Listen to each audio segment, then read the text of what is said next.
This is Glenn. Good morning, y'all. This is Sunny. Yep, I'm going to get going on the roll call shortly. Glenn, hi, good morning.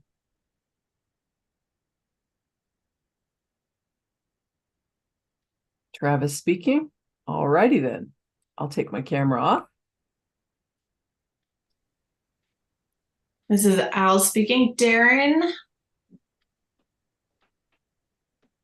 Hey, Darren, can you see me here? Darren, would you mind taking your camera off for a moment? Absolutely.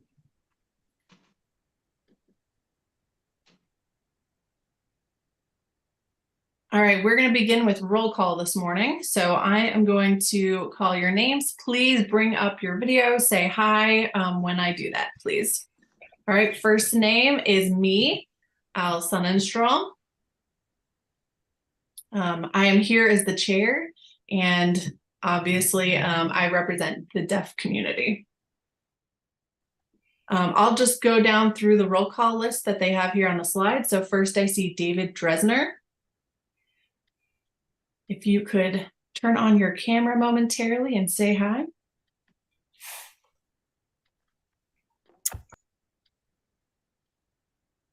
Dave Dresner, are you here?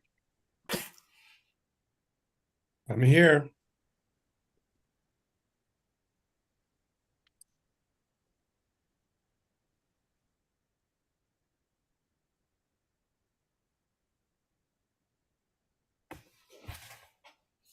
Did we see David? I am here. Can you guys not hear me? Oh, or I see me? you. Okay. Yep. Waving. Sorry. I see you there, Dave. All right. Next, I see Payal. Hi there. Good morning, Al. Hi, Payal. Good to see you. Next is Glenn.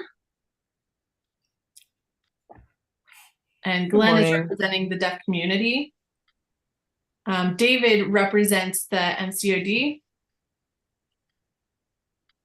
Payal is representing ODHH. And then Glenn is representing the deaf community. So when I call your name, if you could pop on and then also say who you're representing. Next is Michelle Morales.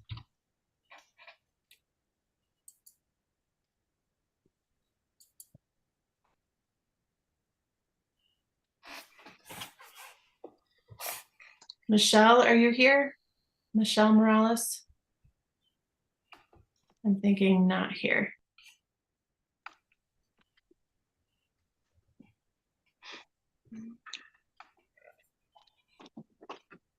Interpreter informing the chair that Michelle is here had just popped into the chat that she's sorting out captions. Good morning, Alyssa. Good morning, Al. I represent the deaf community. Lovely to see you. Next is Alex Simmons. Alex let me know yesterday that they wouldn't be able to make it today. They had a conflict. So moving on would be Darren Smith. Darren is the vice chair for this council. Darren, are you here? Let us see your face. Hey, Al.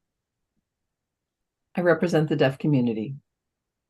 Great. Moving on. Next would be Kenneth Pukovich. Are you I'm here? here.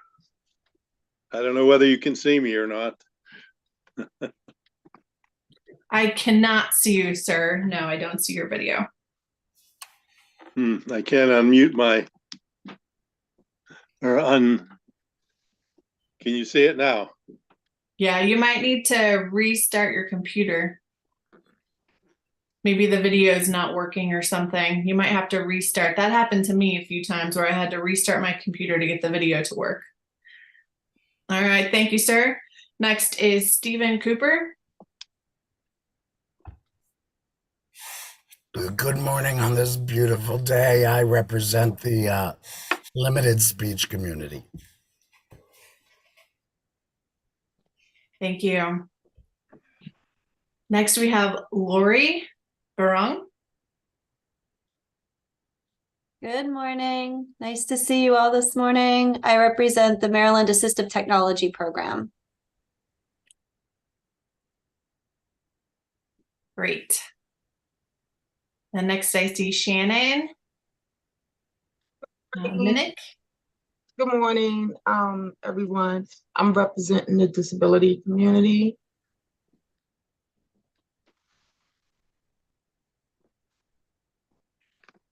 And who is that again? Oh, Shannon. Okay. Shannon, perfect. Oh, and then I'm seeing my name here. And then last would be Deidre Lynch.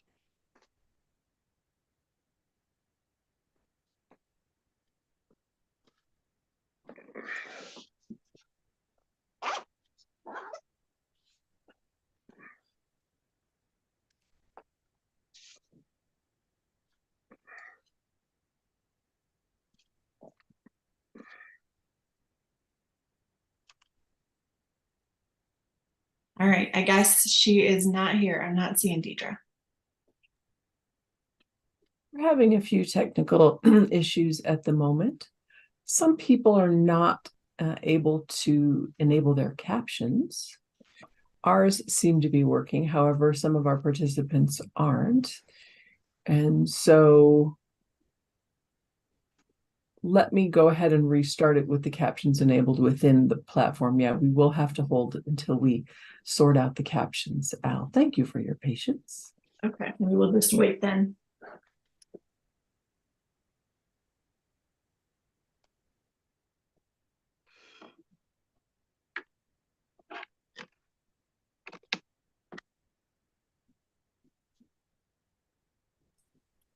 This is Travis. It seems like it is working for some people, so if you still can't access those, please let me know. I'm just going to wait for just a second. Michelle specifically. Michelle, in the chat, you said you weren't able to access the captions. Can you see the captions now?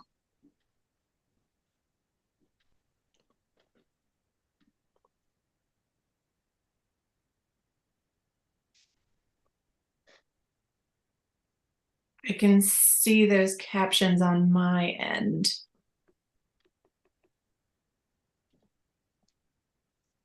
Okay. Perfect. Looks like it's working. So apologize for the tech issues. Please proceed, Al.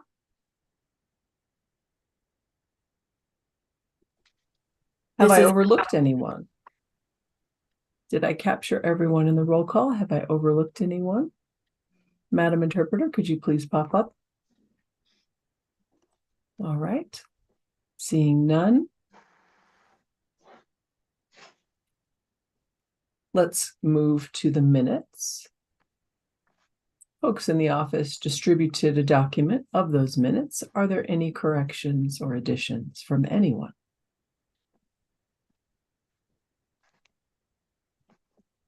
Shall we adopt the minutes as recorded?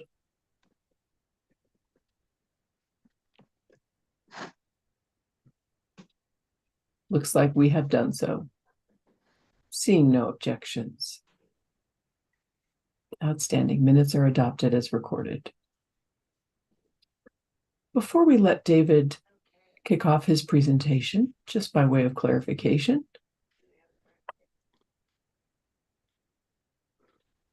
I would ask that folks not use the chat too much because it obscures the captions. So please follow that protocol for this session. We appreciate it. David, are you ready to deliver your report, my friend?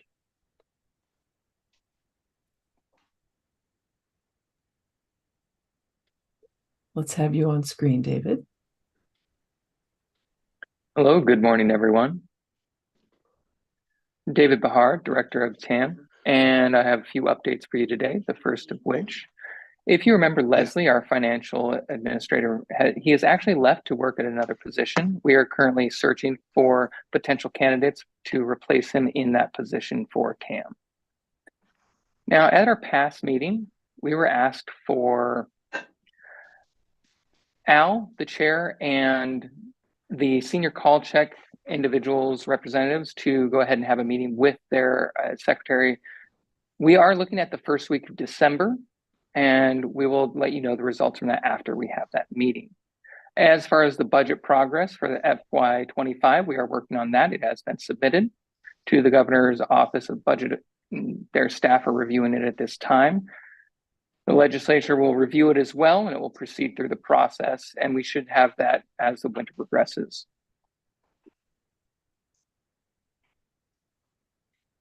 There is a request for proposals for a software replacement for a solution in ServiceNow and replacing that with another system. We are going through that process, and we hope to be able to send that request for proposal out. If you have any questions during that time, please do feel free to reach out. And that is it.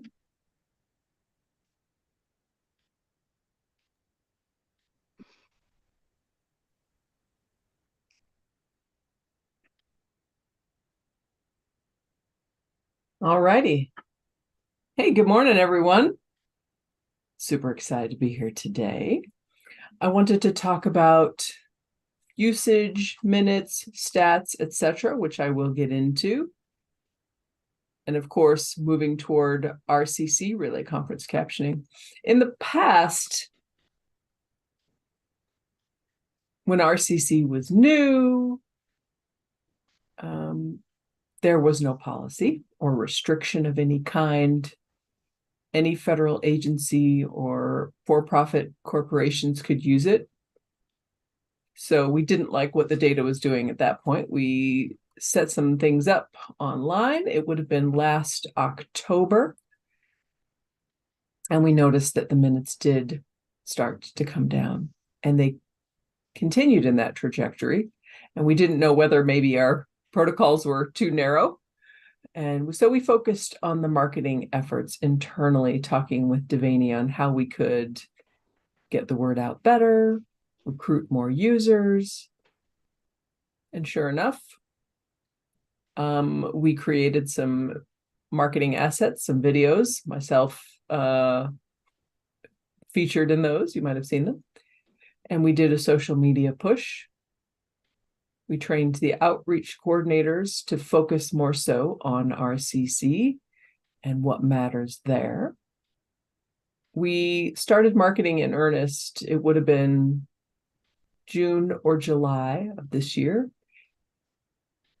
And we did see the numbers move upward. And we've seen some growth in the last 2 months. However, the people we're reaching are kind of the same audience. We haven't really branched out. Folks in temple, meeting online, church services, worship congregations, smaller orgs, nonprofit orgs, etc., who are using the service, which is all well and good. But that seems to be kind of the end of the road. We really wanted to get the benefit out to the larger deaf community, folks who would apply it to many kinds of situations, just like a captioned phone user might, except for, of course, you can see their face. Same thing holds true in a captioned phone situation as in RCC. So we wanted to reframe it for the state of Maryland, which, I don't know, has been interesting for us to take a look at that. It's an interesting process. That being said, let's have the next slide up, please.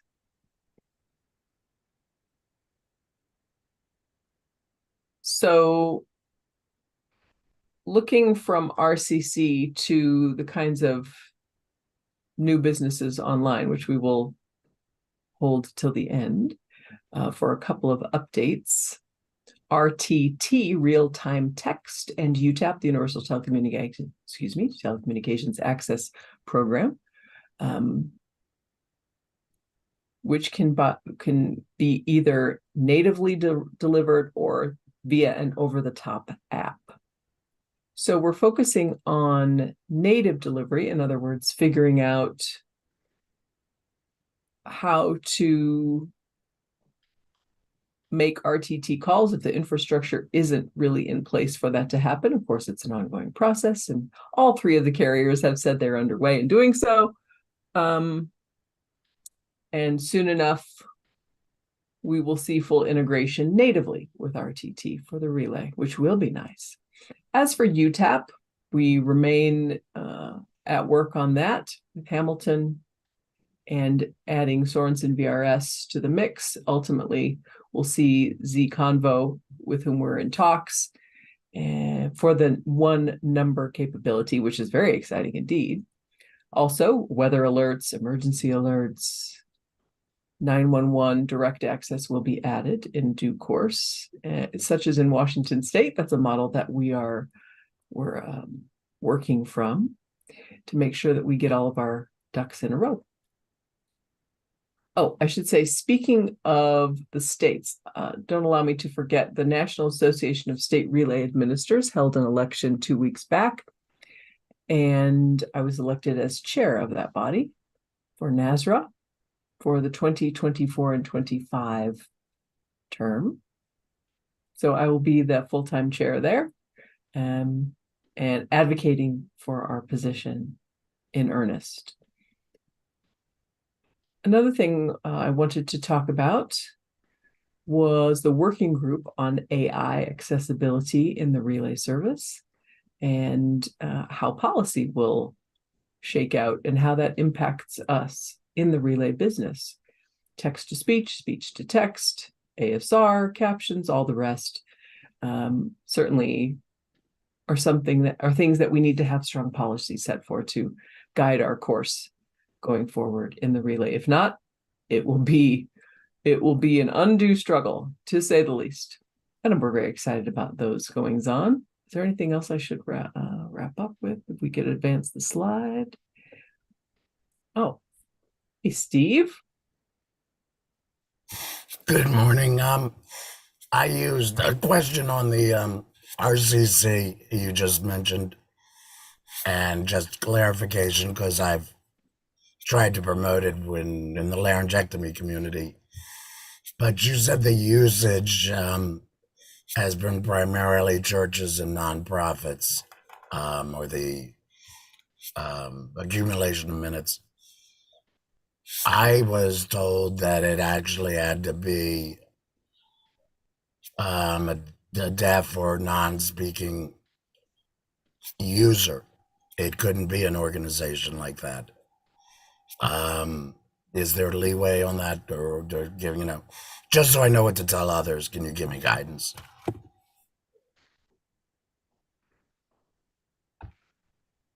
Understood, Steve. I'm talking about nonprofits in terms of really small orgs, like volunteer orgs. No one's on salary, if they're in the business of bringing in revenue, it's not so much them at all. If they have paid staff, then that's a sticky situation. But that's a valid question. And it's the exact question I wanted to pose to this body at the end of our discussion in our new business. So I'm wondering whether we shouldn't change the policy around that. Thank you. I couldn't agree more, Steve, that does need clarification. Okay, and that's exactly my local laryngectomy club in Montgomery County. We've got 15 members. We get 10 people on the group, all volunteer, very small group. Some others similar. So thank you.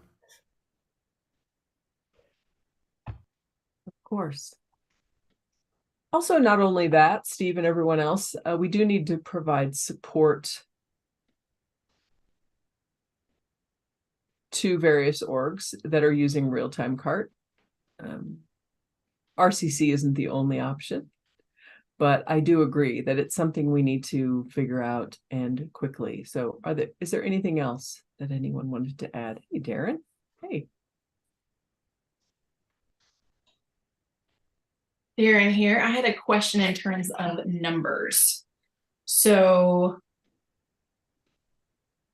if you look at the chart that you showed, that steep decline and then rebound, is that something that we should get used to, that'll probably happen, or is that something that we don't need to worry about?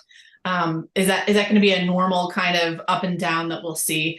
Is that something that will impact the fund and that we need to advise the fund on, as far as what that's going to look like? And is there a concern I guess, that those numbers are dropping so steeply and then rebounding? Or do we expect that going forward we'll have more of a stable pattern?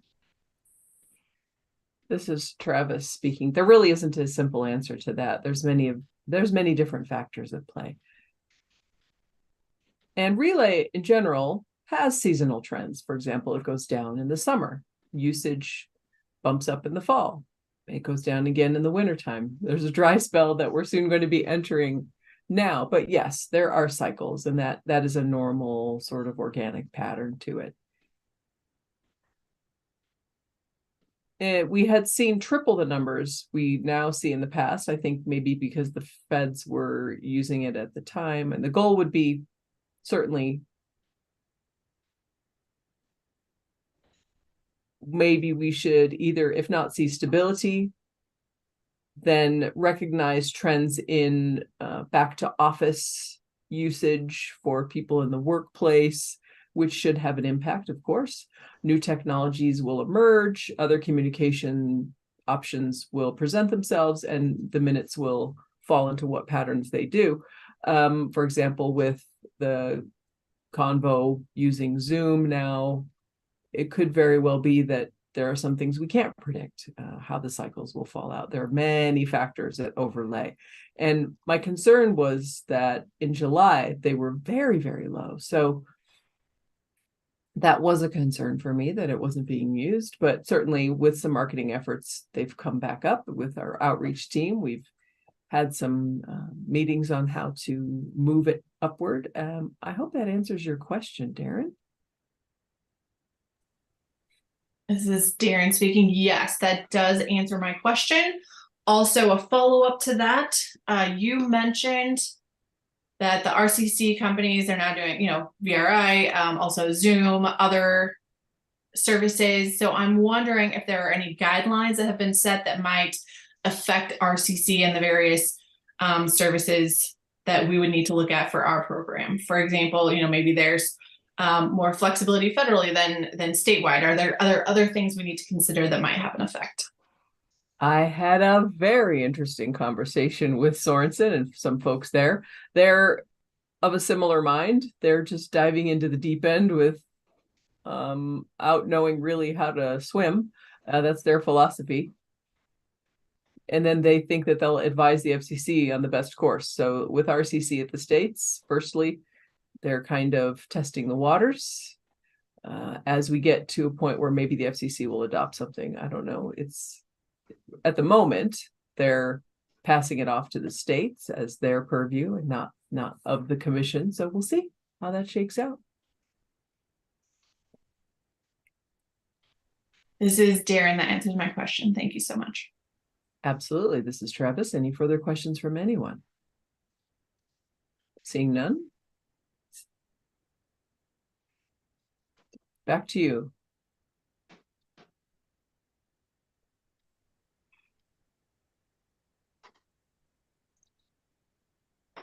All right, good morning. So this is our first quarter of FY24 report. This is July, August, and September.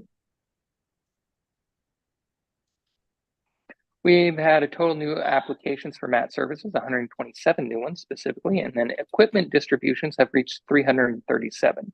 Looking at the prior quarter, the fourth quarter of FY23, we see the numbers came in at new applications of 156 with distributions reaching 227.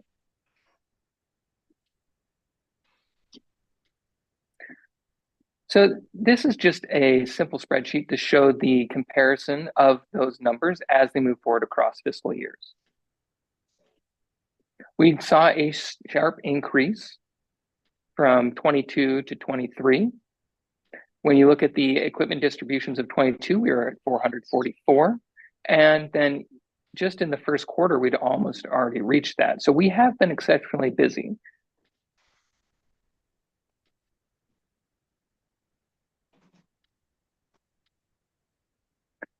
Now, we did host a TTT, or Talk, Text, and Train event for the deaf, blind, low vision community trainers.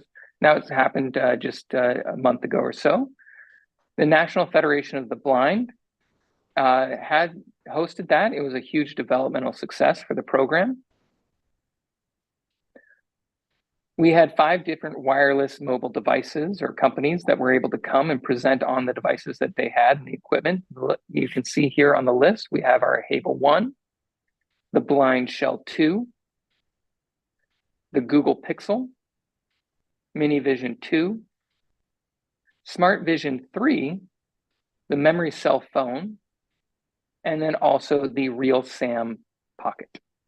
So all the companies were able to present on those mobile devices, and participants were able to learn about that.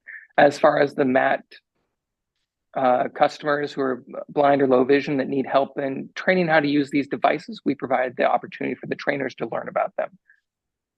Sometimes those evaluators are not necessarily as familiar with the devices as necessary to do that, and so they need to be able to then at this time refer those 45 participants from our Text Talk and Train event to help those individuals that need train on devices.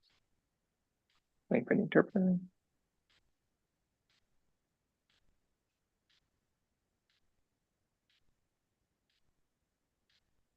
So at that event, we also gave out backpacks. Those backpacks included the 7 devices mentioned in them to the trainers that they can take them home, play with them a little bit, become familiar with each of the different devices. Then once we refer our clients who are blind or low vision, those clients to those individuals that have been trained on, they have the devices ready. They can take them to the individual, show them how to use it, and work the devices. That way, the blind and low vision clients that we serve have some familiarity prior to getting those devices themselves. And we do also want to thank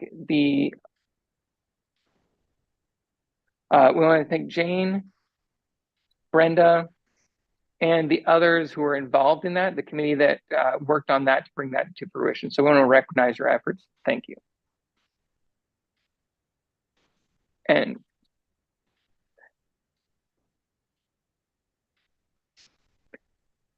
And then also for MAT Online, the applications. Yes, we're looking at this is where we can upload documents, but unfortunately, we haven't had a system that has worked well for that. We have been in discussions with one vendor that would have the ability to have signed and uploaded documents put into the system directly. So that is fairly new, and we're actually just starting that outreach on that as well. That will actually reduce the efforts that are required by our staff, like Brenda, who has been looking at the documentation, making sure that any missing information is accounted for, signing, and she's had to chase down a lot of people and chase down documentation. So we're looking at this new system as a way to efficiently administer the program and also reduce the paperwork that's required. And also, we do want to say that we're doing our efforts in this manner to support the environment and preserve trees and make sure we're not cutting so many down for these paper applications. Now, for the MAT program, we're going to move on to the Communication Facilitator program, provide an update there. Within the first quarter, the 3 months, we've had 154 services provided. That's a huge increase to the prior, which was 105 services. So that's a significant increase. We provide these services for deafblind individuals to make phone calls, to be involved in different aspects of job applications, webinars, and different professional as well as personal events, town halls, and etc. We do have 12 deafblind users within our pool of communication facilitator users, and we are looking to see more join the system. Al, yes, I see you there. This is Al. I just had a clarification. Sorry to interrupt. We've been thinking about that issue for quite a while. So does that mean 3 months, right? Because it's FY24, not a full year? So the first quarter of FY23 with July and September. What about FY24? FY24? Yes, that would be FY24 would be this year, this current July through September timeframe. Okay, so FY23 would be a full 12 months. And then FY24 is just the current, the most previous 3 months in the current year, correct? Okay, so we're not looking at 3 full years, right? We're looking at FY22, FY23 would have 12 months, and then 3 months in FY24, correct? It looks like our numbers so far are maybe triple what we saw in FY22 already. So yes, so for FY22 is a full 12-month period. For FY24, we've only been in the 3 months of this current fiscal year. So yes, it's only a 3-month number. Okay, yeah, so I wanted to just clarify, yeah, that was 3 months, not a full year, but it looks like our numbers are going up. When you said there was a decline, or it looks like there's a decline, but really FY24 is just the first 3 months. It's not showing a 12-month period like the other 2 periods. Just wanted to clarify that. Yes, thank you. And I do want to clarify for FY24, like I said, we've only finished our first quarter. That's for July through September. So FY23 does include 12 months of data as well as FY22 does. So those are our cumulative numbers for the entire year. So as we can imagine for FY24, we're already seeing high numbers in comparison to the previous previous fiscal year's first quarter. So that's good. That's good news for the program.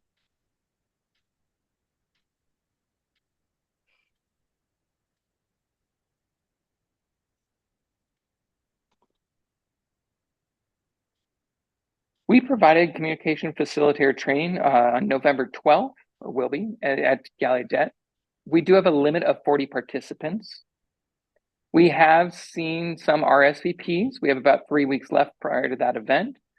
And again, we do have that maximum limit of 40 participants that can be involved. We're looking forward to it. It is exciting. As David mentioned recently, we have been working on our RFP, or request for proposals. We're almost complete that.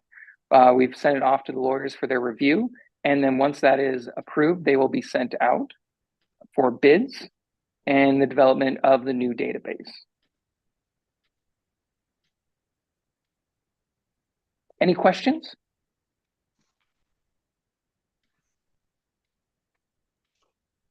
I have a question. This is Al. Darren, go ahead and go first. Yeah, Darren speaking.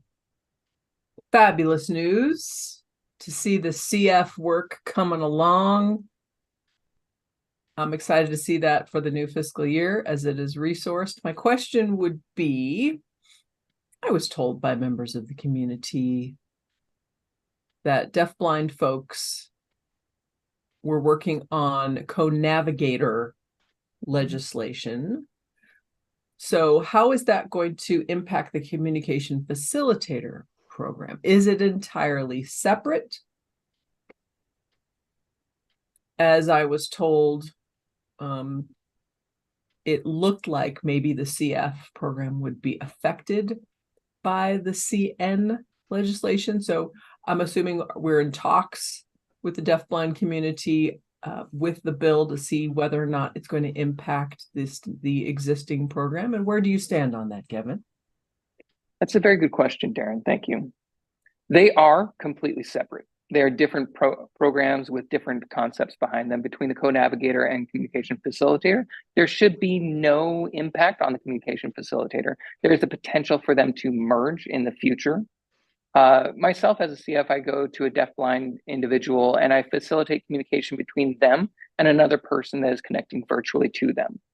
So it could be that a co-navigator, they typically are working with a deafblind individual in the community, going to where they need to go. Point of clarification from the chair. What is a CN, please? Yes, CN is the abbreviation for co-navigator. It used to be called SSP, support service providers. However, the nomenclature has changed to co-navigator. For communication facilitators, abbreviated CF, those are separate programs. I think that bill is actually wonderful, and I do hope that the legislature supports it, passes it. so that the deaf-blind individuals have co-navigators, have the supports and throughout their daily lives in their local communities. Oh, one more thing that just came to mind. Often my CFs will go to facilitate a conversation. When it is done, they can stay after that and become co-navigators for an individual. But at that point, who pays for that service?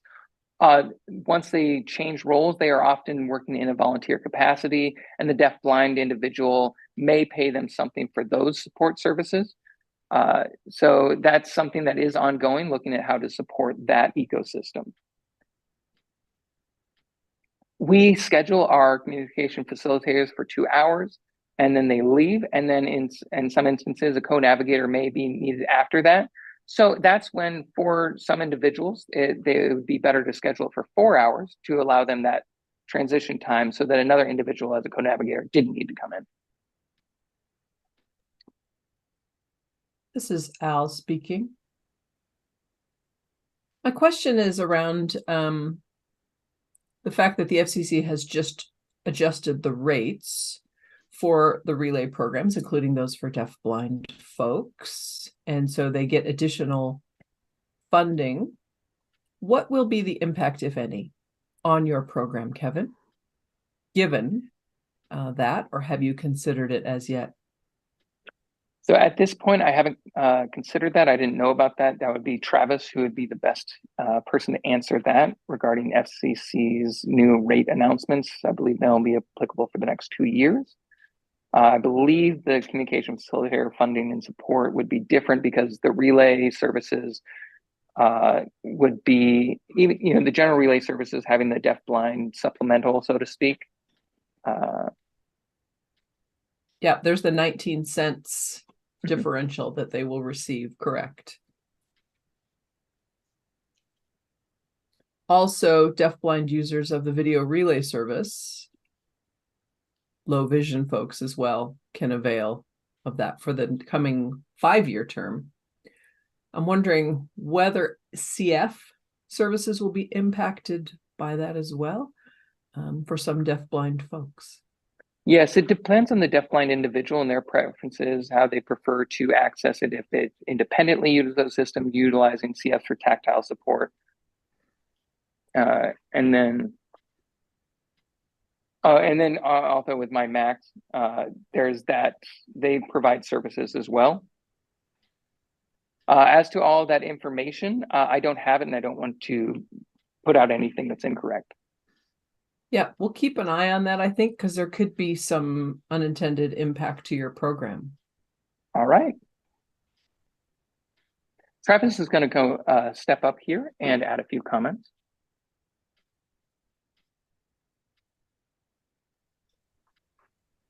This is Travis. I just wanted to talk about my MMX specifically. My MMX is considered UTEP technically. With the structure, we might need to do some finagling there, but basically what it does is it connects to standard VRS, so Sorenson, for example, and then that person would engage MMX service to be compatible with the VRS service. They could have a CF come and then they would click a button that says CF mode, and that would make it a little bit bigger so that they could get that VRS call through facilitated tactile ASL. That program, I believe, may have an impact, but I think it'll be beneficial. I don't think it'll be worse. I think it'll be better. It could save some costs potentially, but I think we'll probably have more deaf-blind people involved in our programs here as a result of that, my MMX inclusion. So, and we'll pass it on to Donna.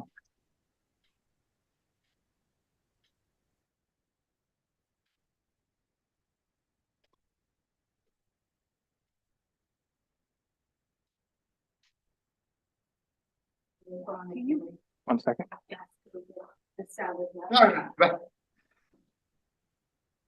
Donna, sorry, we can't hear you. Give us just a minute.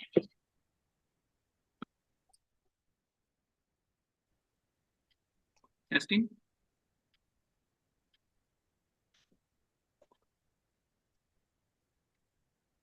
Good morning, everyone. So what is new with Maryland Relay Outreach? So our outreach coordinators, they're doing great. They have hit the ground running. Miss Donna, we're sorry to interrupt, but those of us on Zoom really can't hear you very well at all. Not sure where the microphone is located. Okay.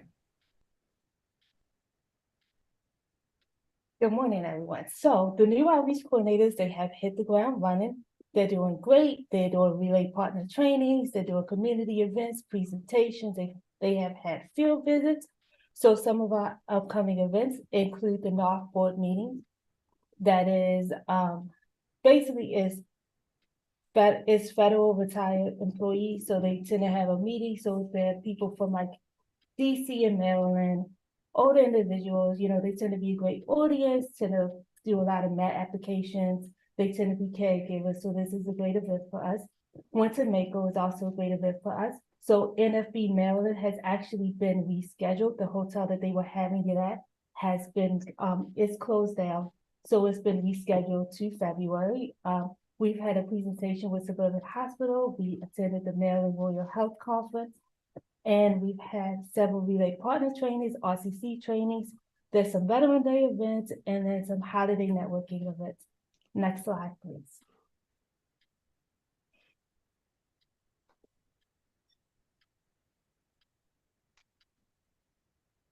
Okay, so we are still working closely with the teams at MDOD, namely Yeshiva Kelly and Department of Commerce on our new website. So there is a tentative date. You know, there's been a lot of stop and go with the website over the last 3 years, but there is a tentative date. We are working back with the Department of Commerce, and it's supposed to be by the end of this year. So hopefully by next GABTR meeting, we will have our website mitigated over. And then, as always, we have a special designated email, and that is tam.outreach@maryland.gov, and we will use this for RSVPs and special outreach projects. Next slide, there's one.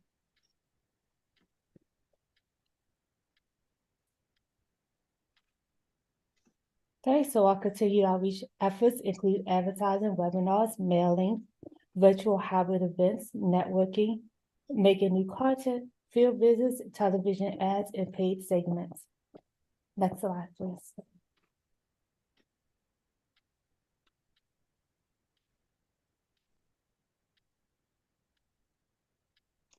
Okay, so are there any questions?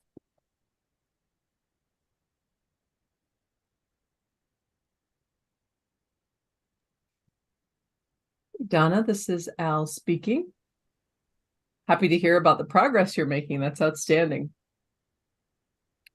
Wondering about one lingering issue. We do have two separate programs, one for deaf folks, one for hearing folks.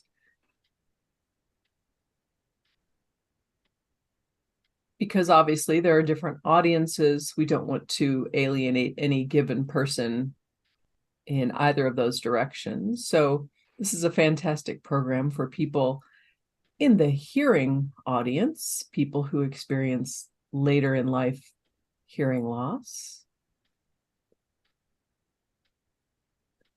Because it wouldn't necessarily apply to other populations. I'm wondering how your marketing program has re-reviewed itself toward public relations in the deaf community, or am I just convoluting what you've already done? So I've missed part of your question. So I guess you're asking how we are going more towards. Yeah, the sound wasn't on, so I missed part of the question. So you're asking how we're marketing both to deaf and hard of hearing, and also hearing folks. Is that the question? That's the question. Yeah, it is. I do think that, and I have noticed that, for example, obviously you have a team of hearing folks actually in the outreach. So- My internet seems to be very So actually, Connor unreliable at the moment. and then Marcus is hard of hearing, and he is fluent in sign, and then JC I'm not sure if he's deaf or hard, but he uses an interpreter. So we do have two or three of our outreach coordinators.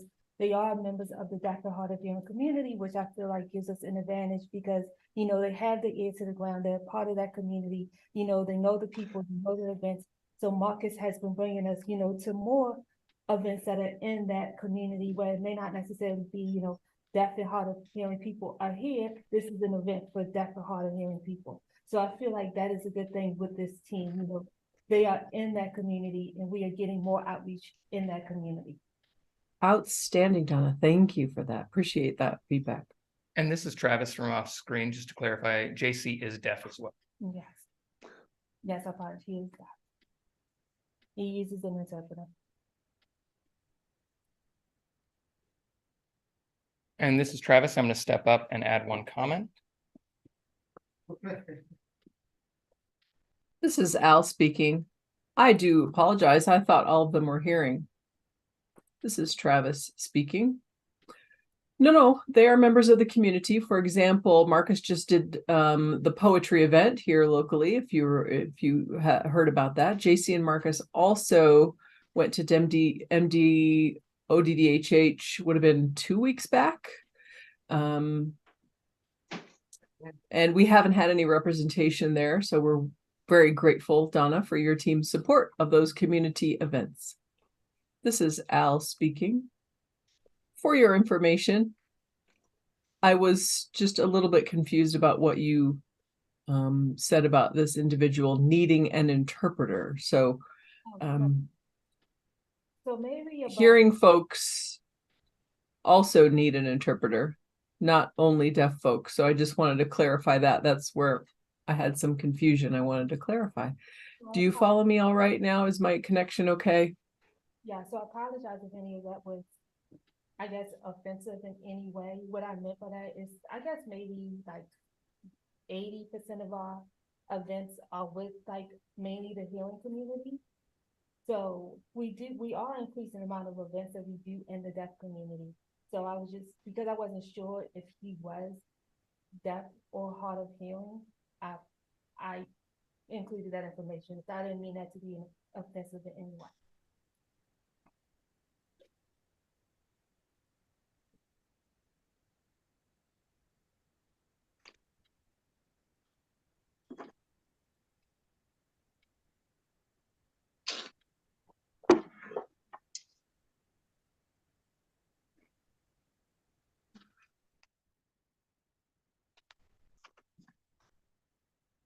This is the interpreter speaking. If any more hearing people in the office will be speaking, you need to put the microphone closer to them. I think Miss Donna didn't hear us asking her to move the microphone because it was very quiet. I want to make sure the captions could hear her and anyone who's listening online could hear her. This is Darren speaking. Thank you for that. Travis? Yeah, we'll get the microphone. We're looking for it, and right now we'll get some more equipment out. Yep, go ahead, Darren. Mr. Leslie, are we going to get a financial report from him? I didn't see that. This is Travis speaking. Go ahead. Leslie is actually no longer here, so we haven't. Yeah, we did do a financial report really quick, but yeah, you must have missed it. But yeah, Leslie did move on to a different state agency, so he's no longer with our agency. Oh my goodness, I did not see that. Thank you. Yeah, we're going to go ahead and do a 10-minute break. Al, do you have a timer or something? 10:07? 7 after the hour. Yeah, 7 after the hour. Great. All right, everybody back at 10:07. We'll go ahead and take a break. This is Lori. Really quickly, I need to log out and then log back in. So I just want to make sure someone can let me back into the Zoom room when I log back in. This is Darren. Yep, we can do that. No problem. Thank you.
I don't care for my coffee. Would you like it in your cup?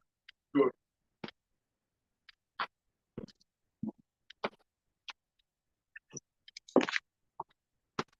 Like something like Swiss water coffee. What? Swiss water coffee. I don't know if that's what it said, something close to that.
Hello. Yeah. No.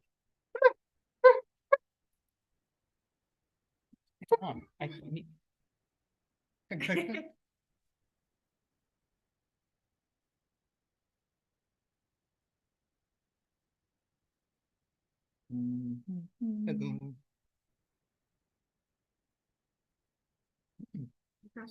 Change the channel. What's this channel set to? Oh, no. Hello.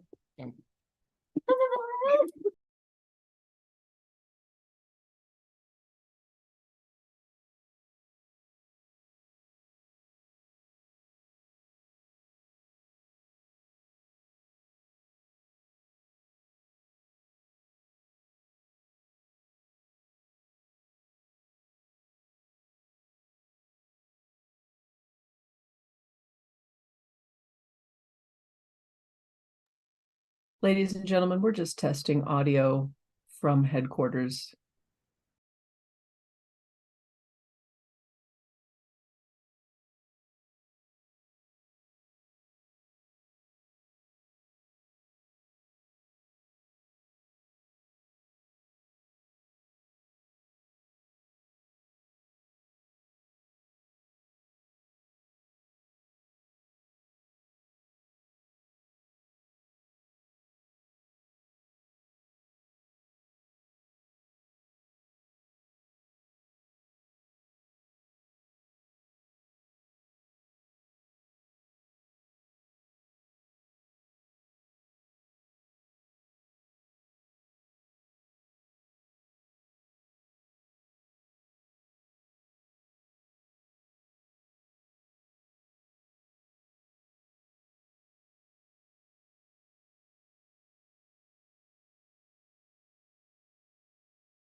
This is Travis. Al, are we?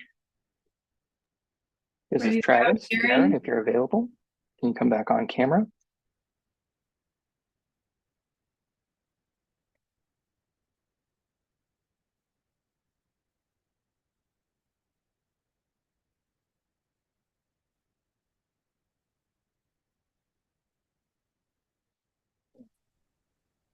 This is Al speaking. Is everyone ready? Can we proceed with the meeting?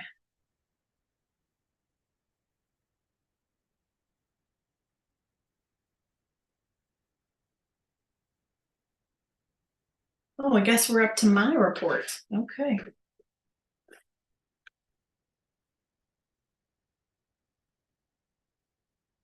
I hope you are familiar at this point with SSC. I hope that you understand at this point what SSC is.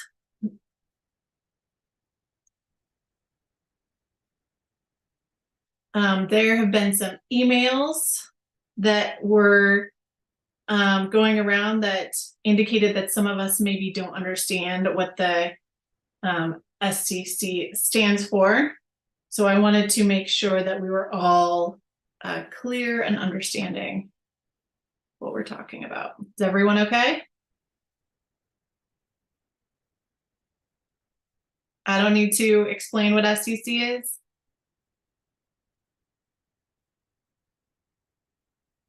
Okay, per your instructions, I wrote a letter to the Department of Aging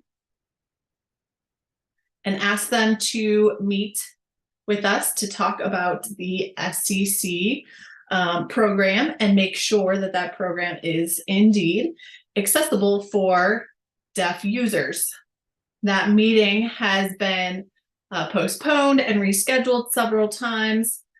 Their office asked me to propose some dates for the meeting, which I did. We established a date and it was subsequently canceled. That has happened maybe 2 or 3 times so far.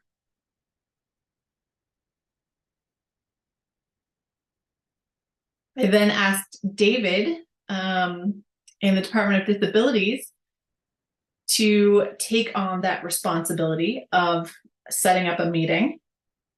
And David said that at the beginning of the meeting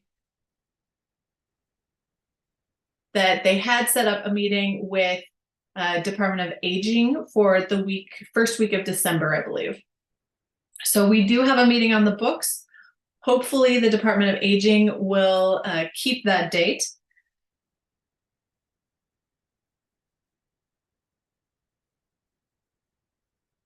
My concern is whether we should include the Department of Deaf and Hard of Hearing for Maryland in that. We have a board representative here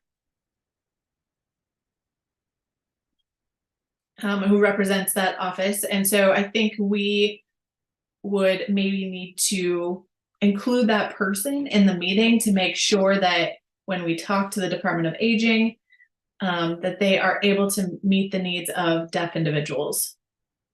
And I would like to appropriately ask that office to send someone to the meetings that are hosted by the Office of Deaf and Hard of Hearing so that they have a representative there.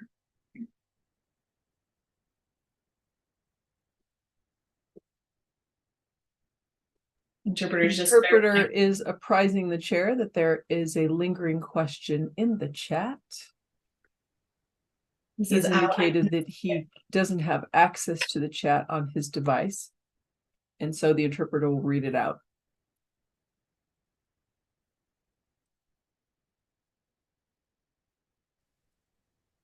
Michelle's question from the chat is, I was surprised to learn at the last meeting that Maryland Relay donated or gave some money to MDCC. I have heard complaints.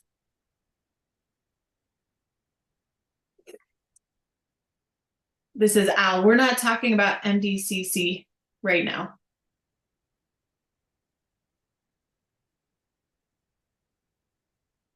And this is the interpreter is just indicating that this question was from the messages that were given before the break and has just been lingering. And Al is asking if we can wait for that question.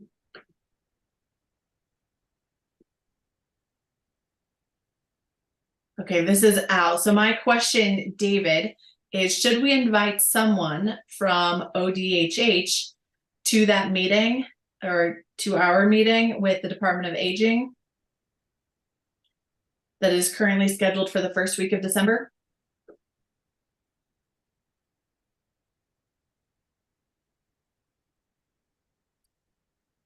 Hello, Al. So this is David. I am open to that. We can send an invite to the meeting and see if they would be willing to have someone there with us. Absolutely open.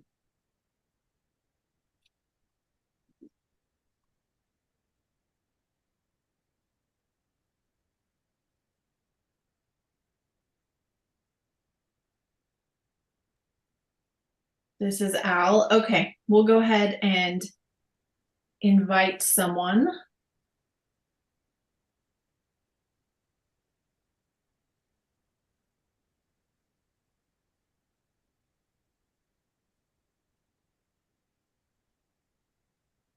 Just looking at who we have here. It looks like Payal.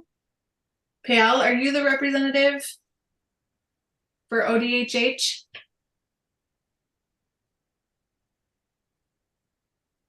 Hi, Payal.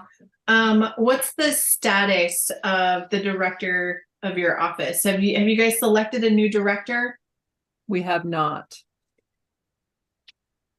We've wrapped round 1 of interviews, and we're now working on round 2. Not sure if there will be a 3. The governor will make an appointment that is happening in due course. Obviously, they have to set up access considerations with interpreters, so I think maybe the interview process has been protracted a bit. I'm hoping that they will have something, as they say, soon, but their definition of soon, Al, I'm not sure about. Okay, if you could just keep us in the loop there so that we're able to invite that new director to the meeting with the Office of Aging as we get to that point. That would Most really help, definitely. I think, the Department of Aging understand exactly what we do. Absolutely. Most definitely. Kate has been the interim director, and also the folks from Aging were on deck as well. This is Al. Okay, so David will be in contact with you on our behalf in that regard to make sure that we can Outstanding. get everything set up. Sure thing. Thank you, Al. All right, that's all for my report. Okay, so I understand then that there is someone had a question. Michelle, maybe?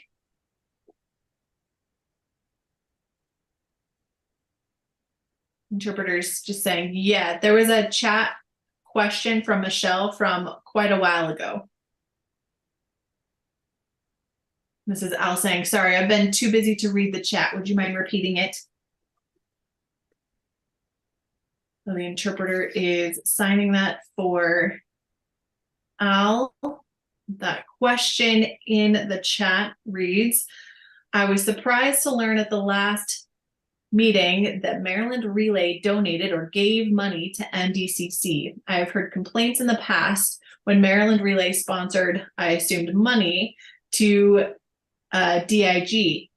My question is, why is that not part of the financial report? And how does Maryland Relay decide who gets financial support? Second question would be ongoing senior call center issue.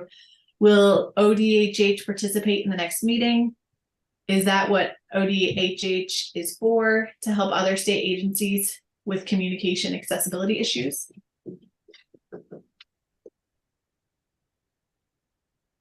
This is Al. Let me go ahead and speak to the ODHH issue, and then I'll let David talk about the other issue. So as far as ODHH is concerned, you are correct. ODHH is responsible to help ensure that the various agencies within the state of Maryland are able to meet the needs of deaf people, deaf consumers. Now, related to the senior call check, the SCC itself, as I said previously, there is money that is given to the senior call check, which is under the Department of Agency, that comes from our department.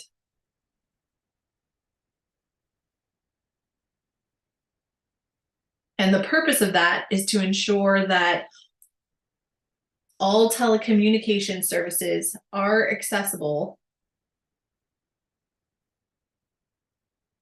for everyone who may need them, for all Marylanders. So we give funds to the Department of Aging, specifically to the senior call check, which is currently not accessible. It's not accessible for deaf folks. And we have asked them repeatedly over there at the Department of Aging to meet with us in order to discuss how they could make their services more accessible and more inclusive of those in the deaf community and those deaf seniors who may need those services. So far, that department has basically been avoiding us for about 5 years.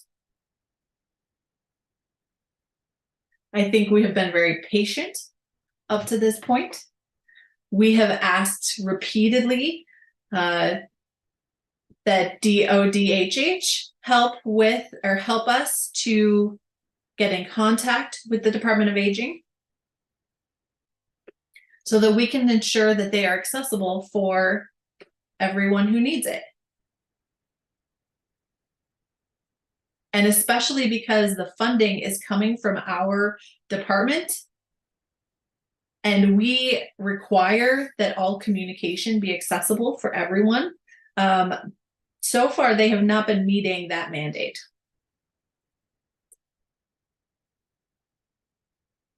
That's an expectation of that funding, and it hasn't been met. Is that clear? Does that clarify your question, Michelle?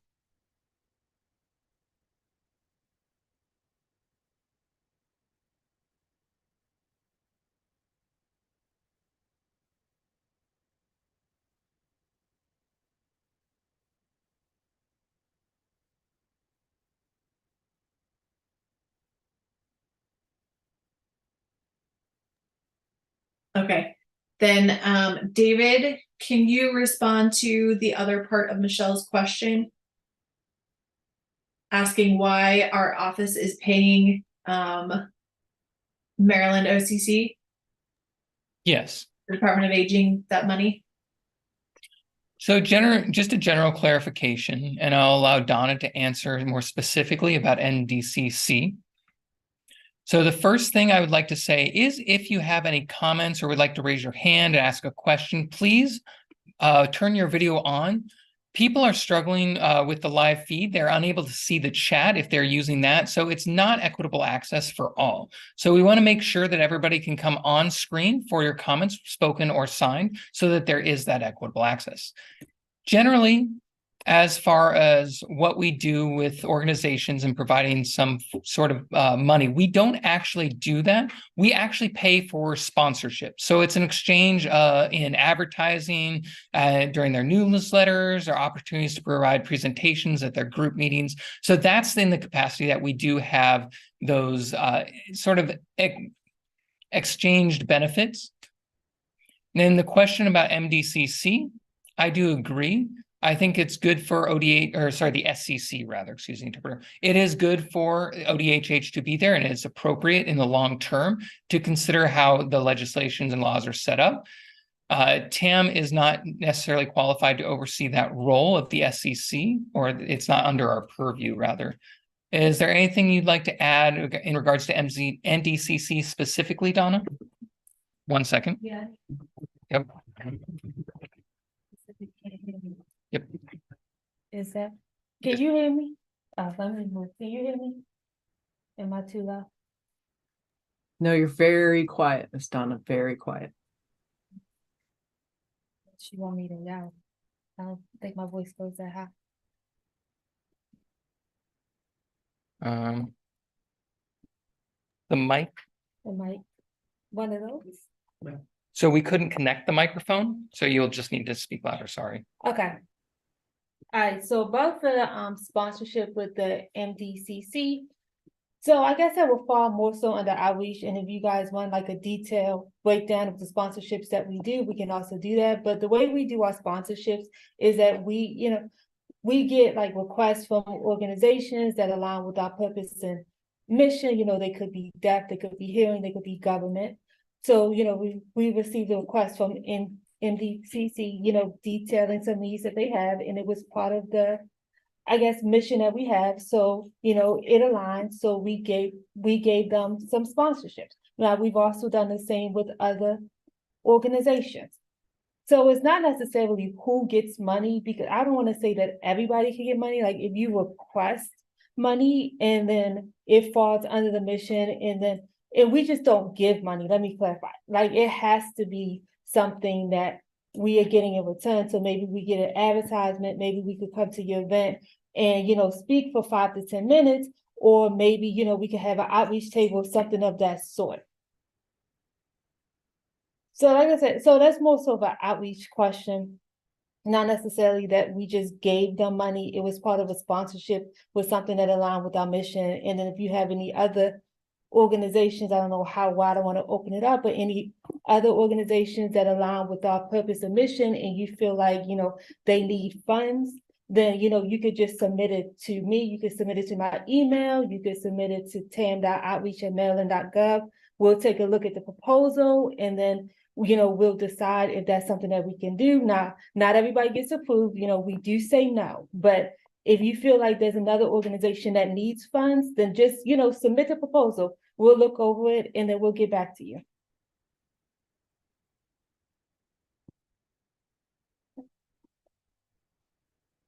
Did you have any other questions? Oh, I see Steve has a question. Thank you, Steve here. Donna, yes, you said you could provide a breakdown of the scholarships, maybe on a one-time basis, provide the board with, and it, it doesn't have to be right away, but where the money's going, what projects, what we're sponsoring, especially this with the Department of Aging. If it's just a general contribution or if there are breakdowns, seminars, senior call check, I don't know what detail you give, but that might be helpful for us to look at. Only be able to do a breakdown of things that come out of the outreach budget. So the senior call check doesn't fall under outreach, that falls under another pool of funds. So like any events that we go to where we provide like a sponsorship and we have an ad, I could provide a breakdown for that. But like any of the other stuff, like, so this wouldn't fall under finance, but some of the other stuff, I can't really provide a breakdown for. That would have to be, that would have to go in the financial report. Okay, thank you. And I see Darren has a question.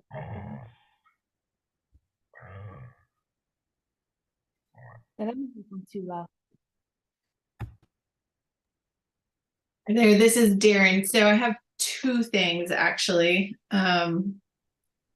First of all, related to sponsorship.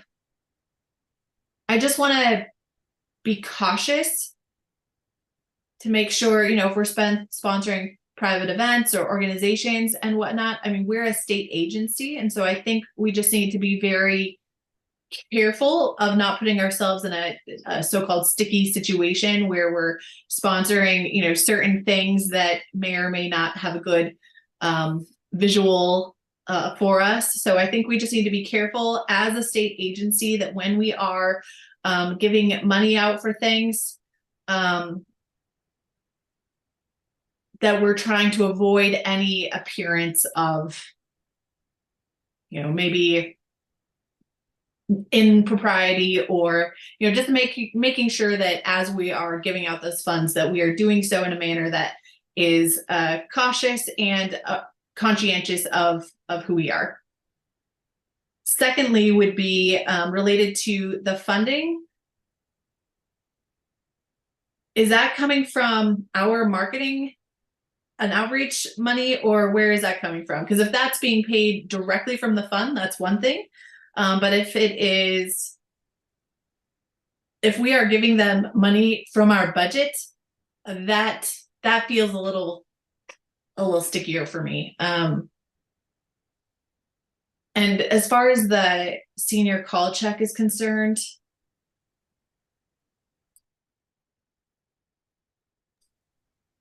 last week, Secretary Beatty agreed that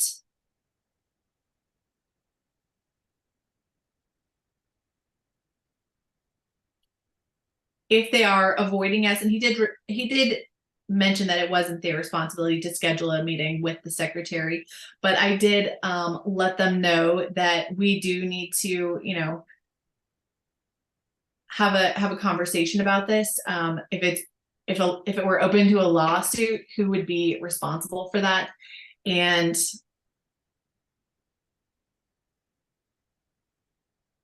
legally speaking, I think we need to make sure that we just are enforcing with them or encouraging them to schedule that meeting with us. We could try to provide some pressure. However, Secretary Beatty also emphasized last week that we need to be very careful about other sister agencies, shall we call them. We don't want to be placing blame or getting into tussles with other sister agencies. And I understand, of course, the importance of this. This is absolutely a serious issue that we need to discuss for sure. I've had a chat with the assistant secretary as well, who also had an understanding of the issue at hand. I don't know that they fully understand the importance of the issue, but they do understand the issue at hand. And so I think that we do have some support. But there have been some other behind the scenes conversations that may help to add a little bit of pressure to that conversation. That's where we sit right now from my standpoint. This is the chair speaking. Allow me to clarify. You might remember that we had a conversation about deaf and hearing folks in a marketing context. And certainly this is something that we need to look at for MDCC and these kind of sponsorship opportunities. This is a fabulous marketing outlet for the deaf community.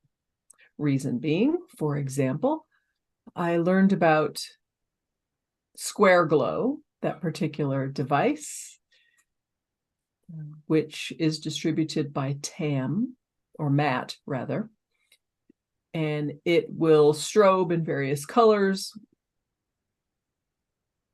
for different purposes. And so when you sponsor a deaf community event within TAM, then you can sort of get on the program. Otherwise, folks would not know about Square Glow. So people like me, especially deaf folks like myself, think it's a wonderful marketing outlet to plug into the community.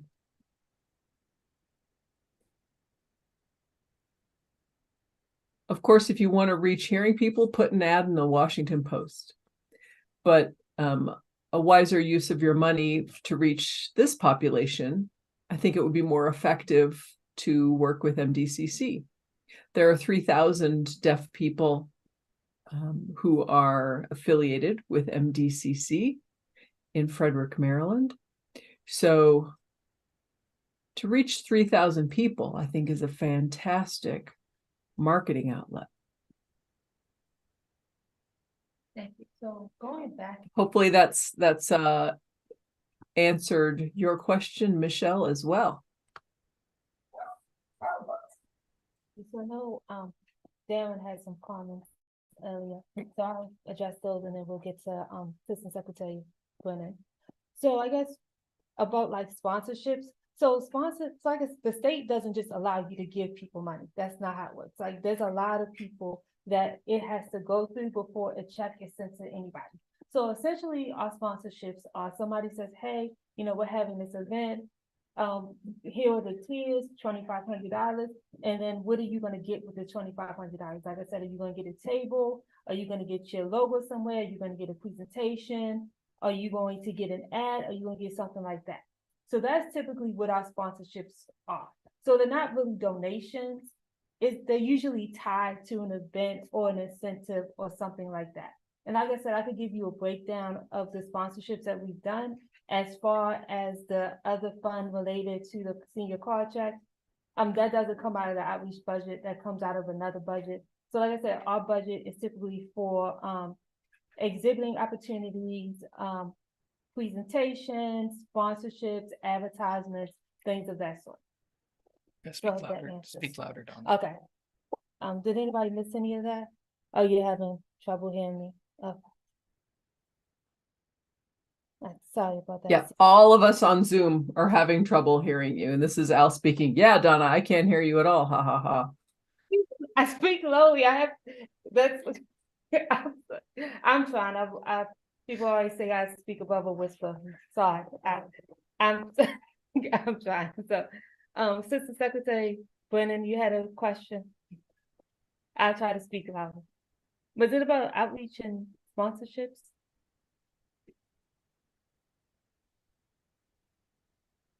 You're on mute. John, we are not hearing you whatsoever, my friend.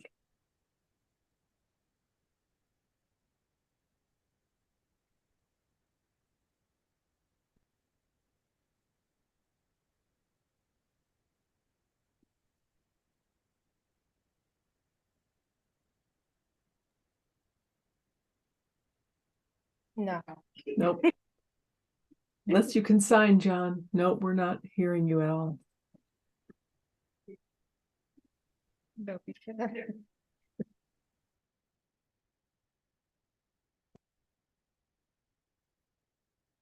Okay. All right, is that it? Oh, is that it? Oh, we good?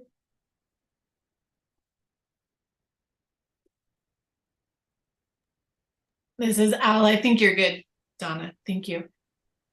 Thank you. If John, if you're able to connect and you want to come back on, please do let me know. Otherwise, we're going to go ahead and move on to the reports from the other board members.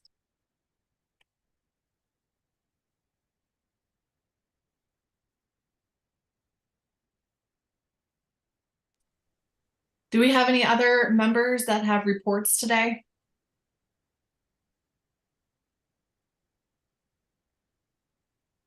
This is Darren. I already kind of gave my updates in my question earlier.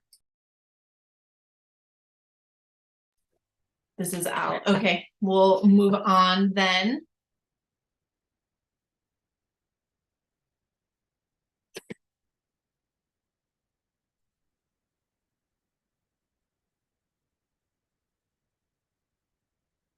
Chair is inviting public comment. Travis indicating he has not received any as such, double checking. Consulting the feed, one moment. Nope. Mr. Chair, we have no public input at this stage. Okay, then we'll go to old business. That is the bylaws. Darren, I believe that you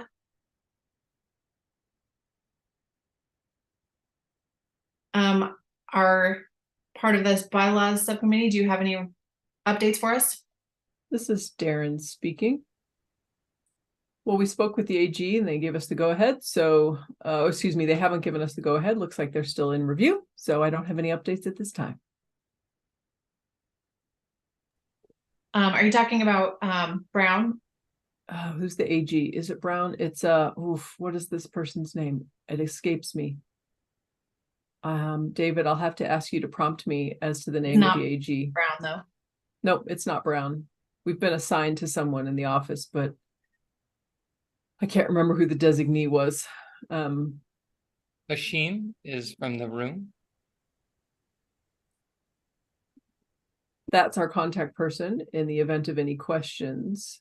So that's the stopgap. That's the funnel right now, is just waiting for the AG to process it. Okay, well, and AG Brown last week became a proud grandfather. He went to an event where my grandson, Ethan Sonnenstrahl, was, and AG Brown was able to attend that event and learned a lot actually about deaf folks and deaf culture. Things were looking very positive from AG Brown's perspective, and I think going forward we should have some really great conversations and relationships with AG Brown. All right, new business. I understand that Travis has got some new business for us today. So Travis, you have the floor, or I guess the screen. Travis, you have the screen.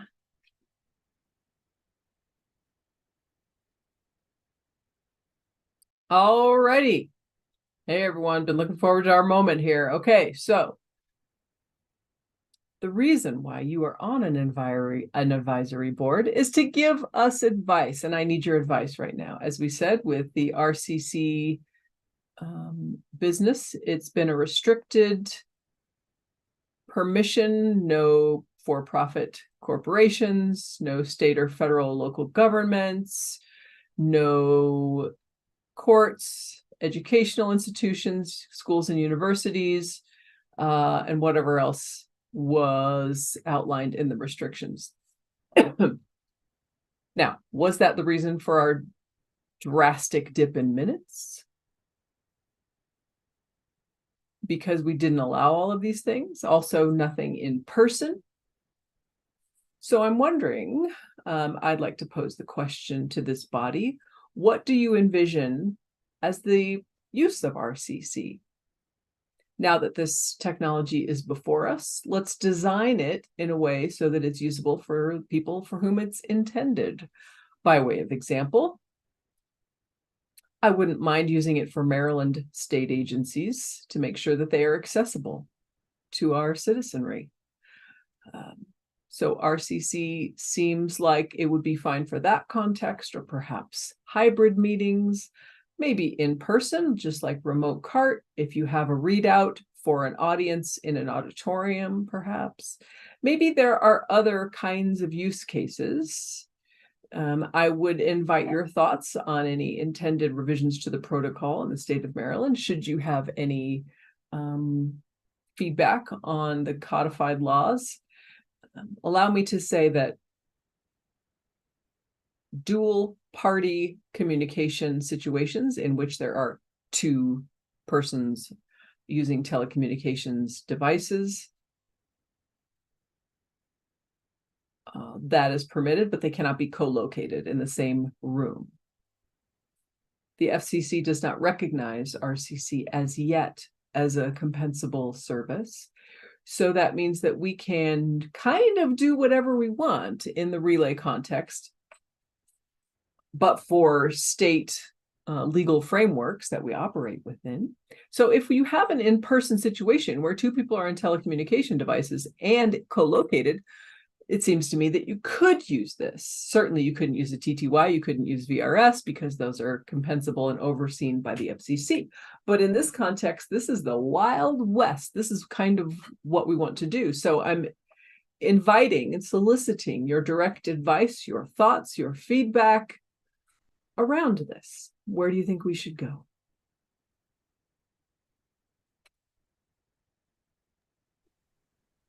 This is Al. Can you take the PowerPoint down, Travis?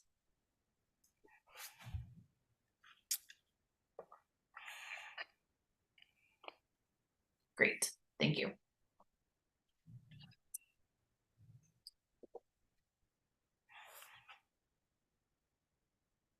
This is Al. Give it just a minute. We're just gonna wait for Travis to come back up.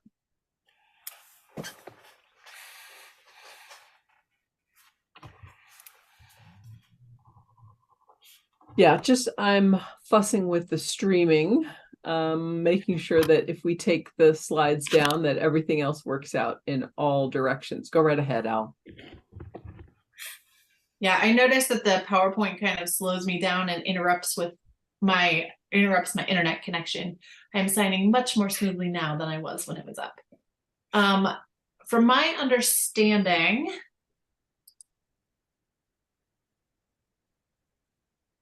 oh, sorry, was there someone else who wanted to be recognized, or? Oh, yeah, go ahead, Steve. My comments are not recommendations. They're questions or observations to build an outline for RCC going forward. Couple of criteria, and I've used it, so I can speak from that side as well. If we include, let's say, a small nonprofit, a church,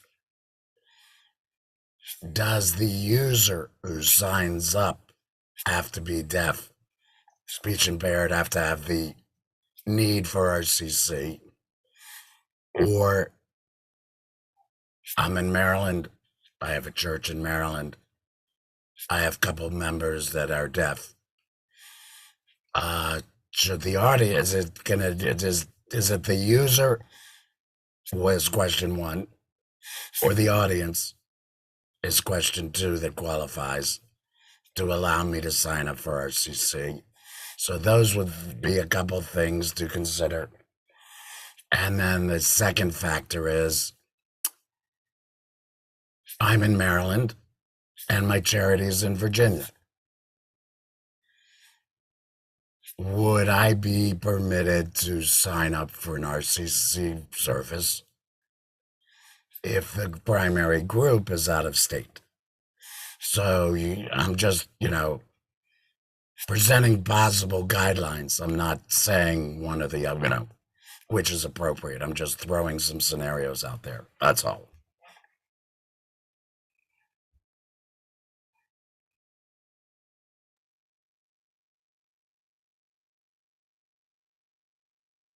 situating some access logistics here in the room. Excellent, Steve. What a wonderful point of discussion.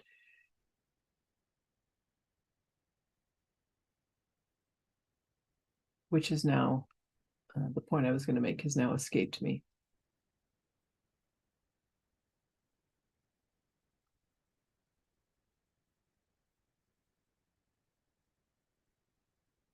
Interpreter prompting Travis on the nature of the question. Okay, gosh, you guys, I have so many things cooking at the moment. It's hard for me to hold on to anything. Okay, so according to the law, it clearly states that any individual who cannot use a standard telephony system, telecommunications system, for whatever reason, is qualified to use this service.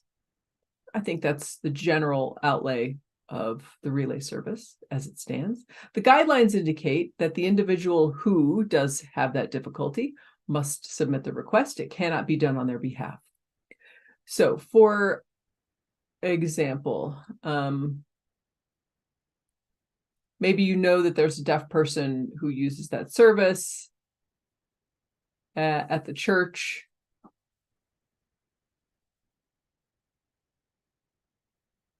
And so obviously people in the church would reach out to that person to make sure that they know that they can do that, that the system isn't being abused for whatever reason. And if you have the cross-border situation, like in Virginia, we serve the Maryland citizen. That's obviously taxpayer money, USTF money, for the person who struggles to use it. If that person is in Maryland and makes the request, that's fine. If someone does it on their behalf or from out of state, that can't be accommodated. But as long as that need is based in the state of Maryland, be they a deaf, hard of hearing, speech impaired, whatever person who needs to use the telecommunications system. Hopefully, Steve, that clarifies your question. That answers all three of my questions. Thank you.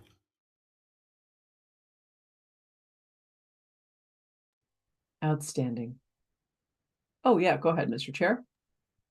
Yeah, this is Al. I was just wondering again if we need some deaf marketing happening so that the deaf community is aware of what RCC is.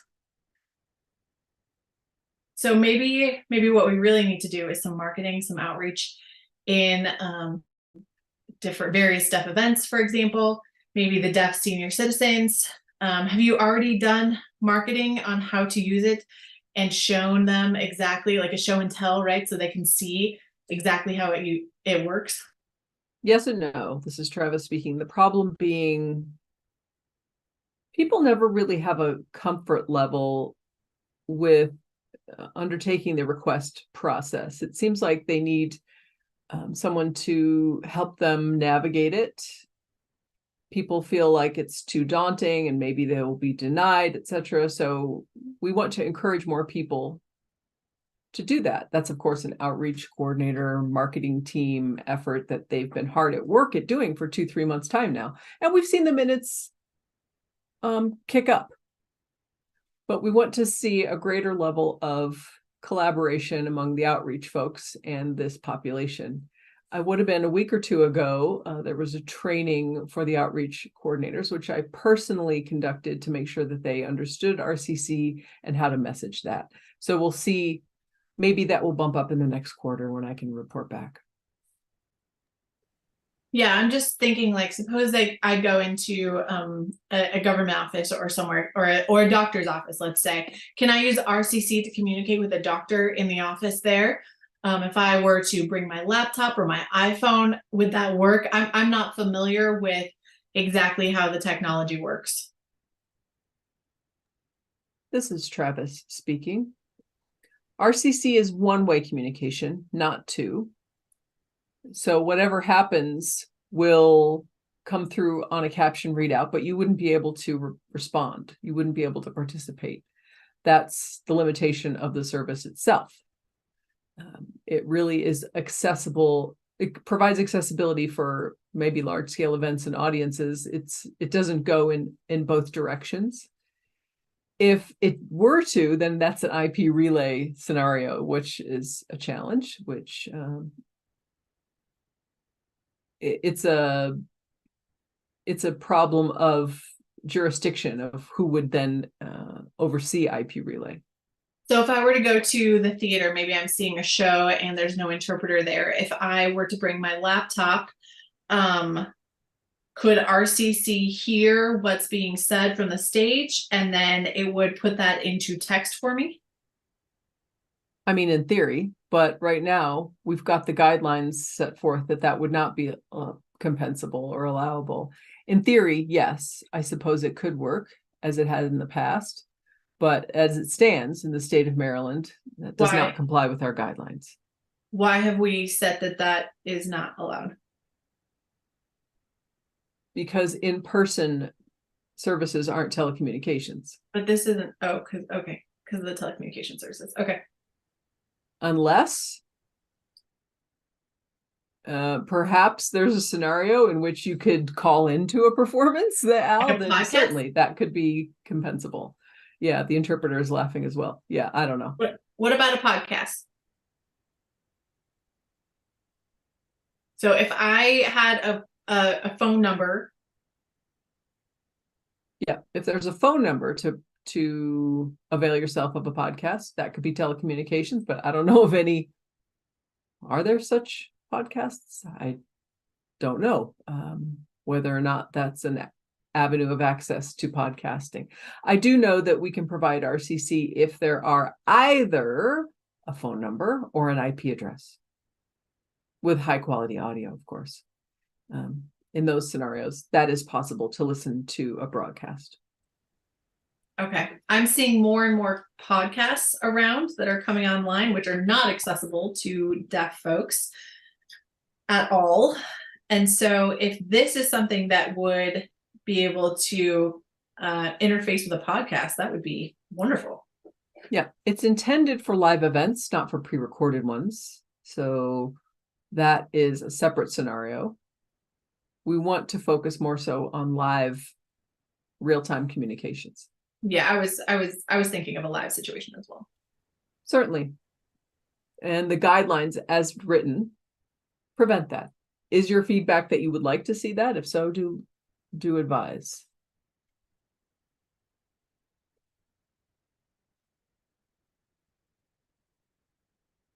Mind you, if you're ambivalent about it, if you need time to think about it, I will be sending a survey with these very specific questions, and you can respond to some of these very difficult questions, and we can kind of take the pulse on the board and the community on how we feel about it.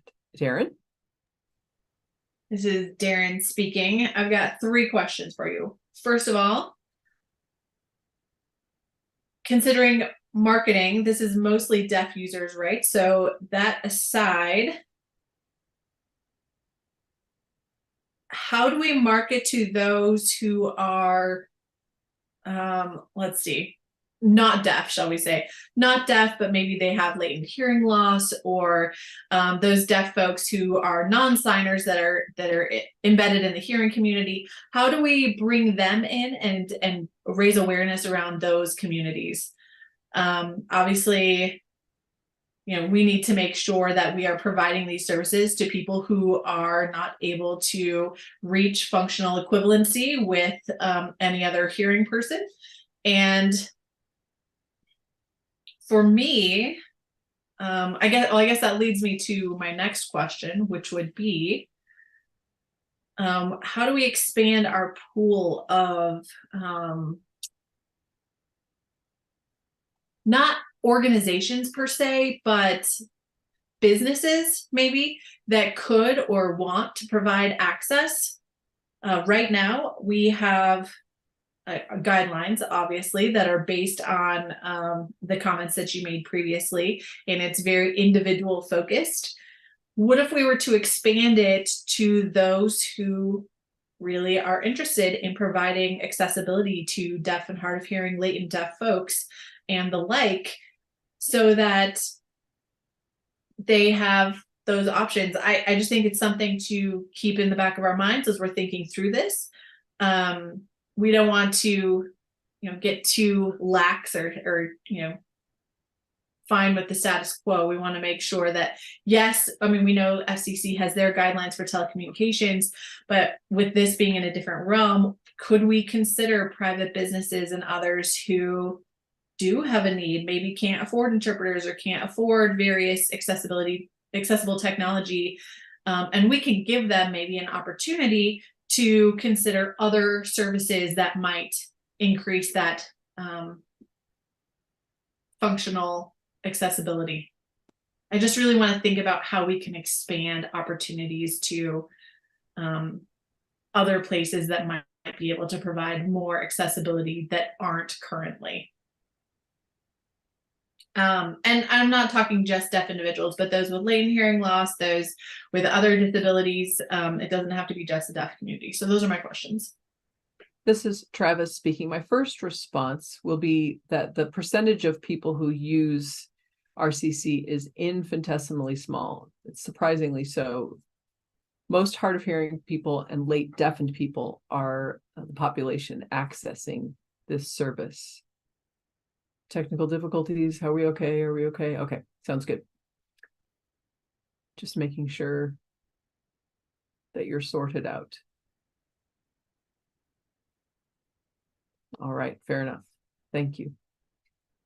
So by far, most of the people are hard of hearing and late deaf. And let me frame this a bit more. Like, for example, CABTR phone use. Pretty much that is a one direction caption, and I use my own voice to respond. If you want to see my face, then that's RCC or Zoom.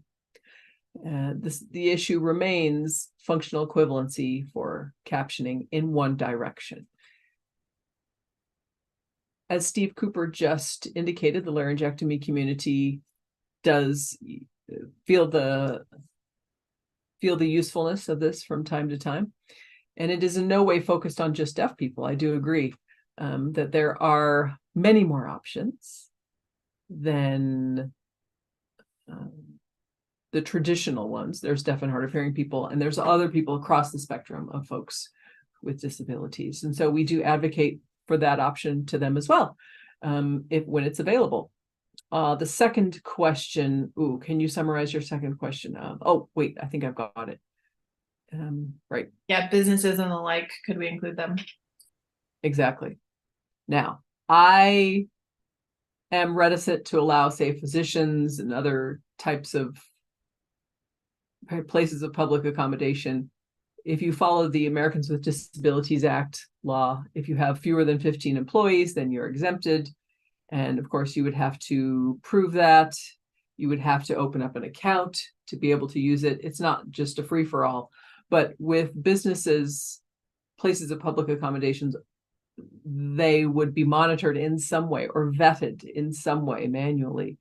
Of course, we want to see access for deaf people and other people with disabilities. So once again, if it were up to me, I would feel very torn about allowing physicians free rein, given the Department of Justice standing on the ADA. So if there are specific specializations or niches for Marylanders to be able to use it, then yeah, we can consider it.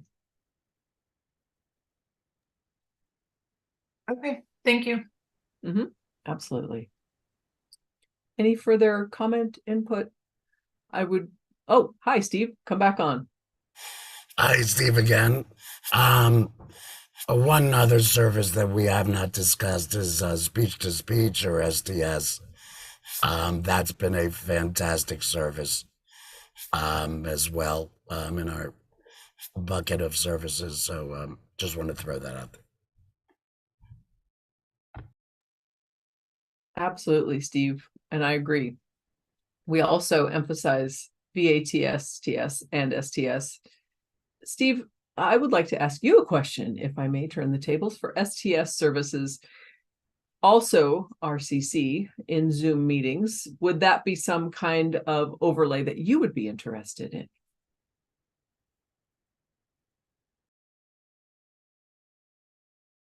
Steve, my friend, you're muted. Yes, Steve here. I have actually used it, RCC. It was excellent.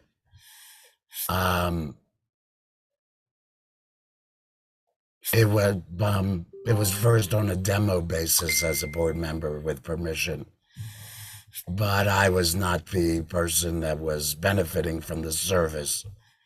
It was for our laryngectomy club meeting or for a non-profit club meeting. So it's under the ground rules, it's not appropriate for me to continue. Which, I understand. Speech to speech. Is very, very, very valuable for the speech disabled community. Whether it be a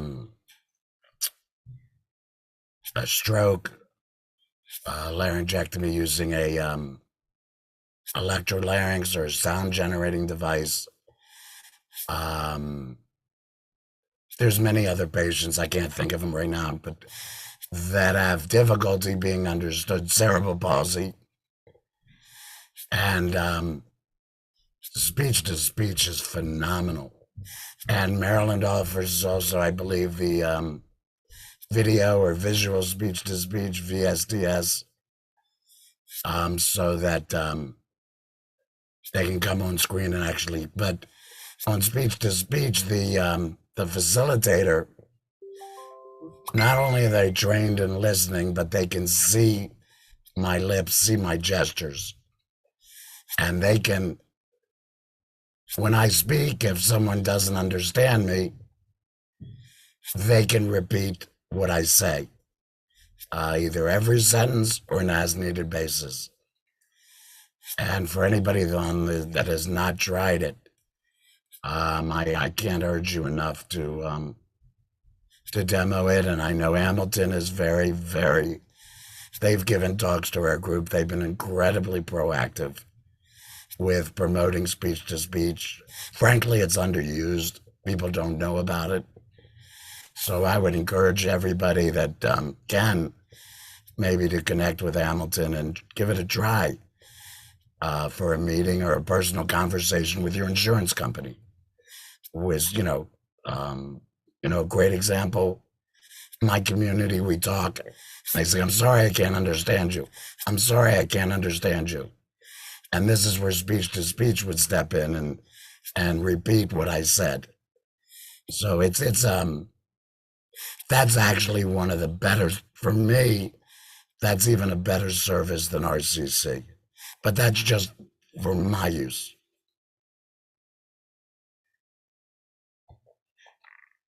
Certainly, Steve, it's an enormously valuable service for us. I could not agree more with you. So, gosh, thank you so much for elevating that. And yes, I agree that it's extraordinarily valuable. I'm wondering how RCC were to overlay in this picture and how we would utilize the service more fully, because it is indeed available. Go right ahead. I was thinking the exact same thing, combining the speech to speech with captioning, and then maybe you all or someone from Hamilton can tell me if that's an option or if it's currently being done. I know there's people from Hamilton on the call.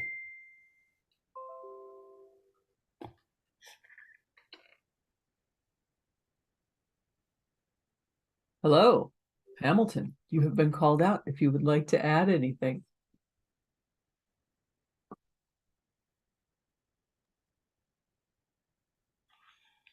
Good morning, everyone. So as I'm sitting here listening, I'm thinking of the laryngectomy meetings that we have attended with Steve, and I know that there were some demos where RCC was used. And if the question is, can you use speech to speech and RCC simultaneously? I'm struggling with that concept. Because if you're using speech to speech, you're calling one other person,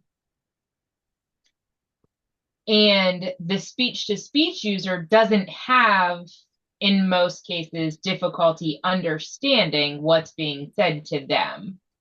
So if I was a person who had a speaking difference and I was calling a hearing person on the other end, or even a TTY user on the other end, that person is understanding what's being said. I'm understand because they've got the operator in the middle.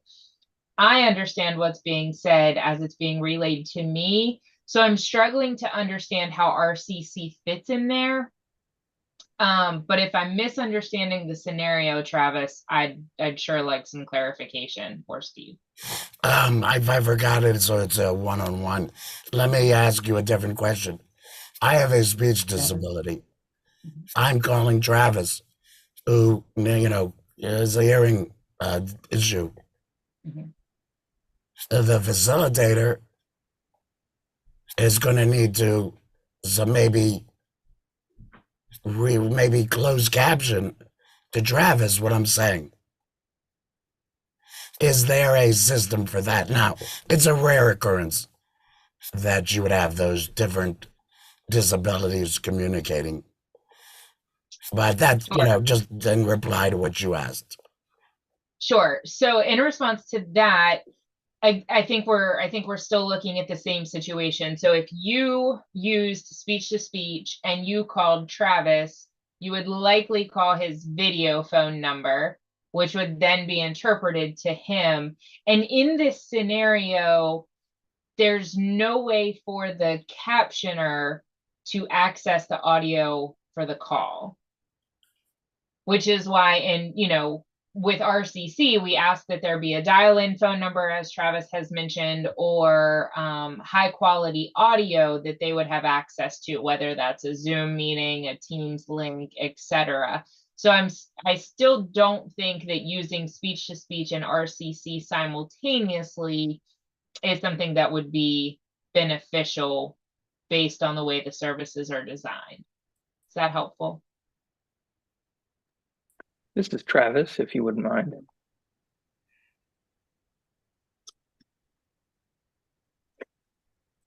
So as myself, I'm wondering if I could put on my Steve hat today.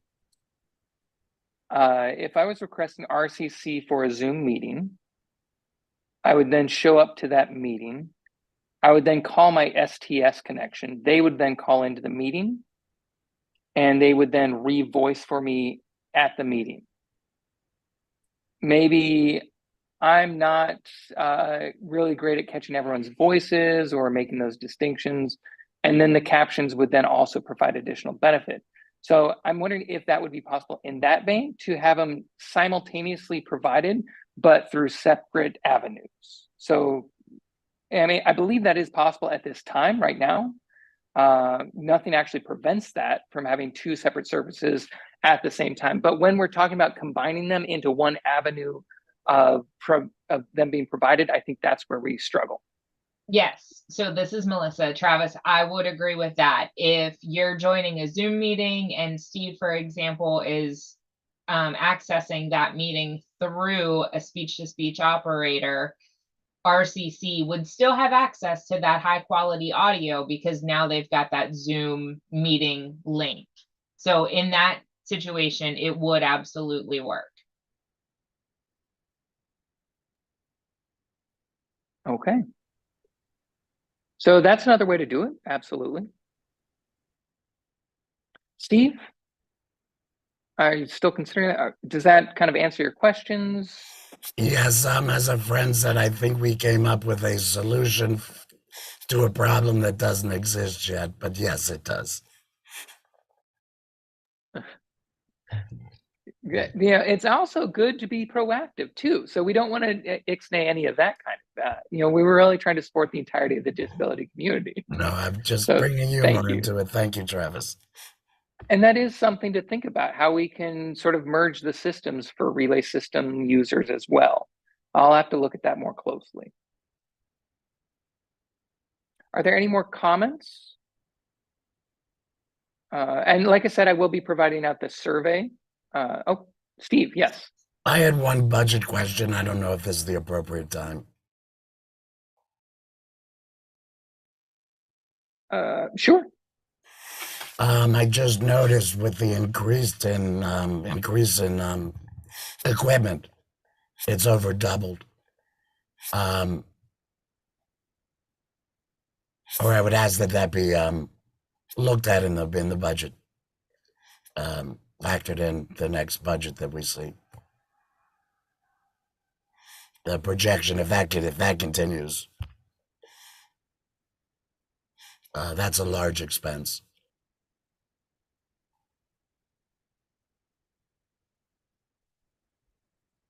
So this is Travis. So there are two different buckets here. We have our AT or assisted technology programs, and then also our Maryland Relay program. For Maryland Relay, the expenses there for minutes, et cetera, those have been declining. We've seen the income revenue from there declining. So at the same time, most of the equipment is for supporting the calls, the telecommunication connection to improve those calls and the experience therein. So these are talking about phones with visual alert systems. It's not really impacting our relay side. It's more of an impact on the calls and the infrastructure functionality for individuals with different access needs. So as far as the budget, we've actually been told to please spend more. So we're trying to fall in line with that. So that's another issue. We have different budget demands that are required of us. When we bring in things like UTAP and other instances that will require greater equipment services and distributions, that may also be something that we'll consider with funding. And Kevin is in the room and he agrees with me as to my statement. Is that a satisfactory answer, Steve? You're muted, my friend, and the interpreter does not read lips. Neither do I. Yes, this is Steve. Yes, thank you. That does. It went from 500 from 400 pieces of equipment to now almost 1,000. And I was just curious if it impacted the budget. So you did answer it. Thank you.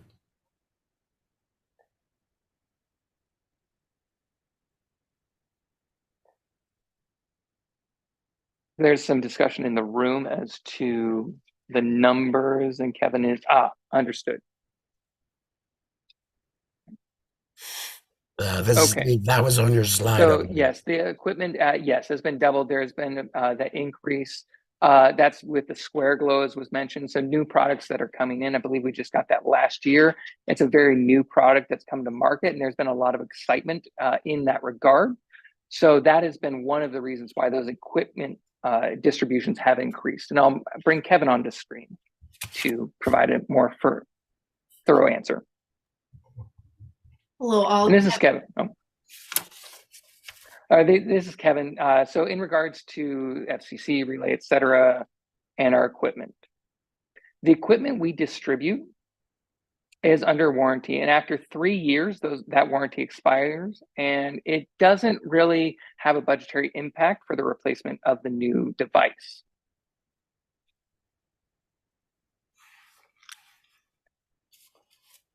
Previously, we had a Ditto. It was a watch system that provided alerts for video phone calls, for text messages that were sent. It provided a tactile alert. We don't have that, or aren't utilizing that anymore. Instead, we're using Square Glow. Most of those individuals are receiving iPad and other equipment. And a lot of the warranties from those old equipment have expired. So for the previous fiscal year, because of the expirations, we actually received a lot of those devices back. So that's why we also see the numbers increase, is because we are distributing replacement equipment. Jane also, as part of the outreach, has been going out into various parts of Maryland to get new applicants to the program. So we are seeing an increase in distributing equipment to those new individuals. And I do want to emphasize with Square Glow, there are events where they are going out and meeting people and they're purchasing devices. These are individuals that are living in Maryland where they're actually encouraging them to contact us. We're distributing those with a greater rapidity. And that's actually a good thing. It's a very positive aspect of our component that we are seeing that growth.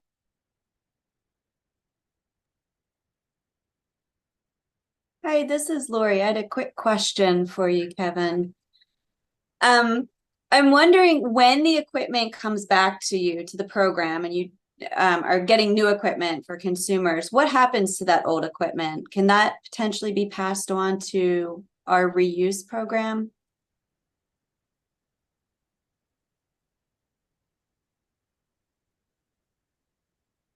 Yes. Oh, all right. So yes, that when we get that equipment back, if it is actually not any good and is not functional, for instance, our iPads or different wireless devices, we'll actually send it back to the vendor for demolition, recycling, etc. Their process there. For landline phone devices, we also send them for battery recycling and different aspects of taking care of those devices after we get them back. Now, some of the devices we do save, as they may still be under warranty. We might need to send them in for repairs. Once their warranty repairs are done, the individual will need a temporary phone for a few weeks until we can then provide them their device back after repair. We don't distribute them anymore. For instance, with MD Tap or with people who have need, we are able to then give them through that reuse program. But we also do want to make sure that we are responsibly taking care of any electronic recycling as required to protect, like I said, the environment previously. Awesome. Makes sense.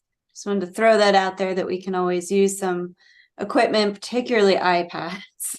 If there are any that come back are in working condition, but not being used by a consumer, we can always happily take those off someone's hands. Understood. Yes. Al, I see you on screen. Yeah, this is Al speaking. I wanted to put in a plug for Square Glow and clarify. I only just learned about this particular device at the Deaf Seniors of America conference. This is where we enjoyed a sponsorship event from your organization, from our organization. And so I was able to learn about that. I've used it here. It is extraordinarily convenient. I cannot tout it enough.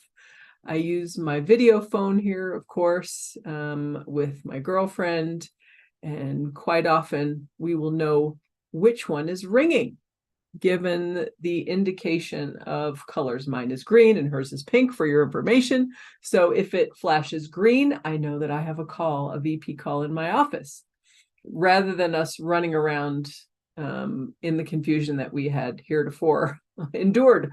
So this is a demonstration, this is a testimonial of your marketing efforts and the sponsorship that was given to that particular event where I was able to learn about this device. I think that we should keep doing so, because even at Deaf Seniors of America, at DSA, folks just didn't know. They didn't realize that this was a thing. Also, AARP came to that event and was exposed to the different products and devices, and they were really drawn in to the Square Glow, because so many of the membership of AARP, 6 million strong or what have you, but they didn't realize that these devices would also help their population and what they needed. And I think they are underway with getting a distributor contract to move Square Glow devices to the AARP community, which it ultimately was thanks to your sponsorship. You enabled that, and the ripple effect is noticeable and laudable that you have made that happen and created those connections ultimately to AARP. So I cannot thank you enough for doing so. Thank you. Yes. And I do want to clarify a bit about with the Square Glow. Square Glow is designed for deaf and hard of hearing individuals to utilize and benefit from, absolutely, but it does benefit those who experience a change in their hearing status later on and need that additional access. There are also a different number of devices that provide haptic sensory input for alerts for deafblind individuals. There's also strobing, where you might have a bright room where that specific color can't be seen. So the strobing provides, again, additional visual input for those low vision individuals that need that flash versus just a standard and stable color. So many of our consumers and clients actually need that. And I'm happy to find out that they're working, that we also see that ripple effect. Oh, undoubtedly extraordinarily valuable for those folks. Thank you for enabling that. And back to Travis. This is Travis. We've gone on a bit of a journey. So I'd like to wrap up this discussion with any final comments, concerns, feedbacks, questions regarding this specific RCC guideline issue that was originally raised. This is the chair speaking. I'd be happy to open it up to any suggestions or feedback from the board about RCC and Travis's solicitation of our feedback. Do you have anything to pass along? What are your recommendations? Darren, let's hear from you, sir. This is Darren. So Travis did state that he was going to send out some hard questions in a survey. Maybe that would be the best way to get your answers to those questions in a private manner, rather than people, feeling the stress of the moment now. I concur. I think right now with the current guidelines, they do take a while to review those guidelines, but we do need to do so for RCC. And so I think maybe if you could also send a copy of those so that we can have something to reference, that would be great. But yeah. This is Travis. Yes, I will send out 3 items. One will be the guidelines that we currently have. The second will be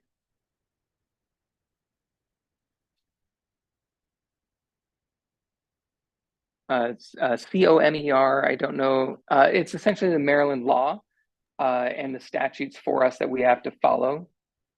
It's the Code of Maryland Captioning Administrators.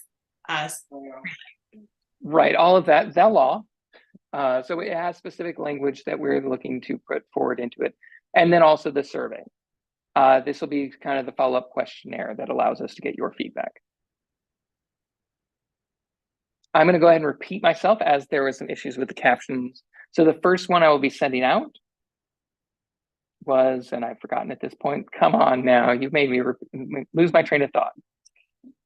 All right, so the guidelines, the survey, and the COMCR statute. So I'll send those 3 things out for you all to review and consider and provide feedback. Sound good?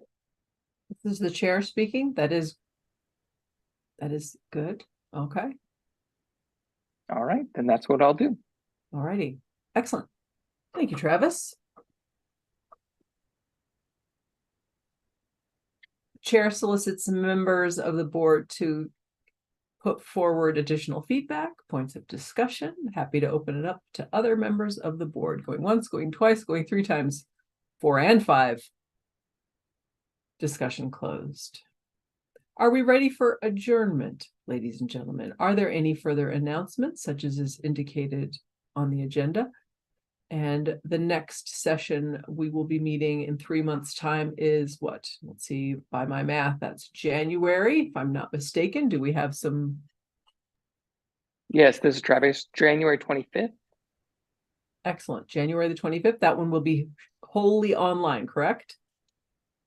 Yes. Yes, Yes. weather considerations. All right. So January 25th, July 25th, and so on and so forth for our current schedule. But not December 25th, Travis. What happened there? Interesting. Why did we not go with December 25th? I don't want any conflicts with my holidays. Well, we meet on Jewish holidays. Why the heck not? Equity in all things. Yeah, that's what I believe in. All righty. All joking aside, we'll see you on January the 25th virtually.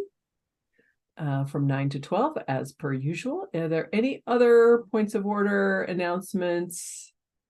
If none, I'll give it a count to 5. 1, 2, 3, 4, 5. We stand adjourned. Many thanks. Cheers.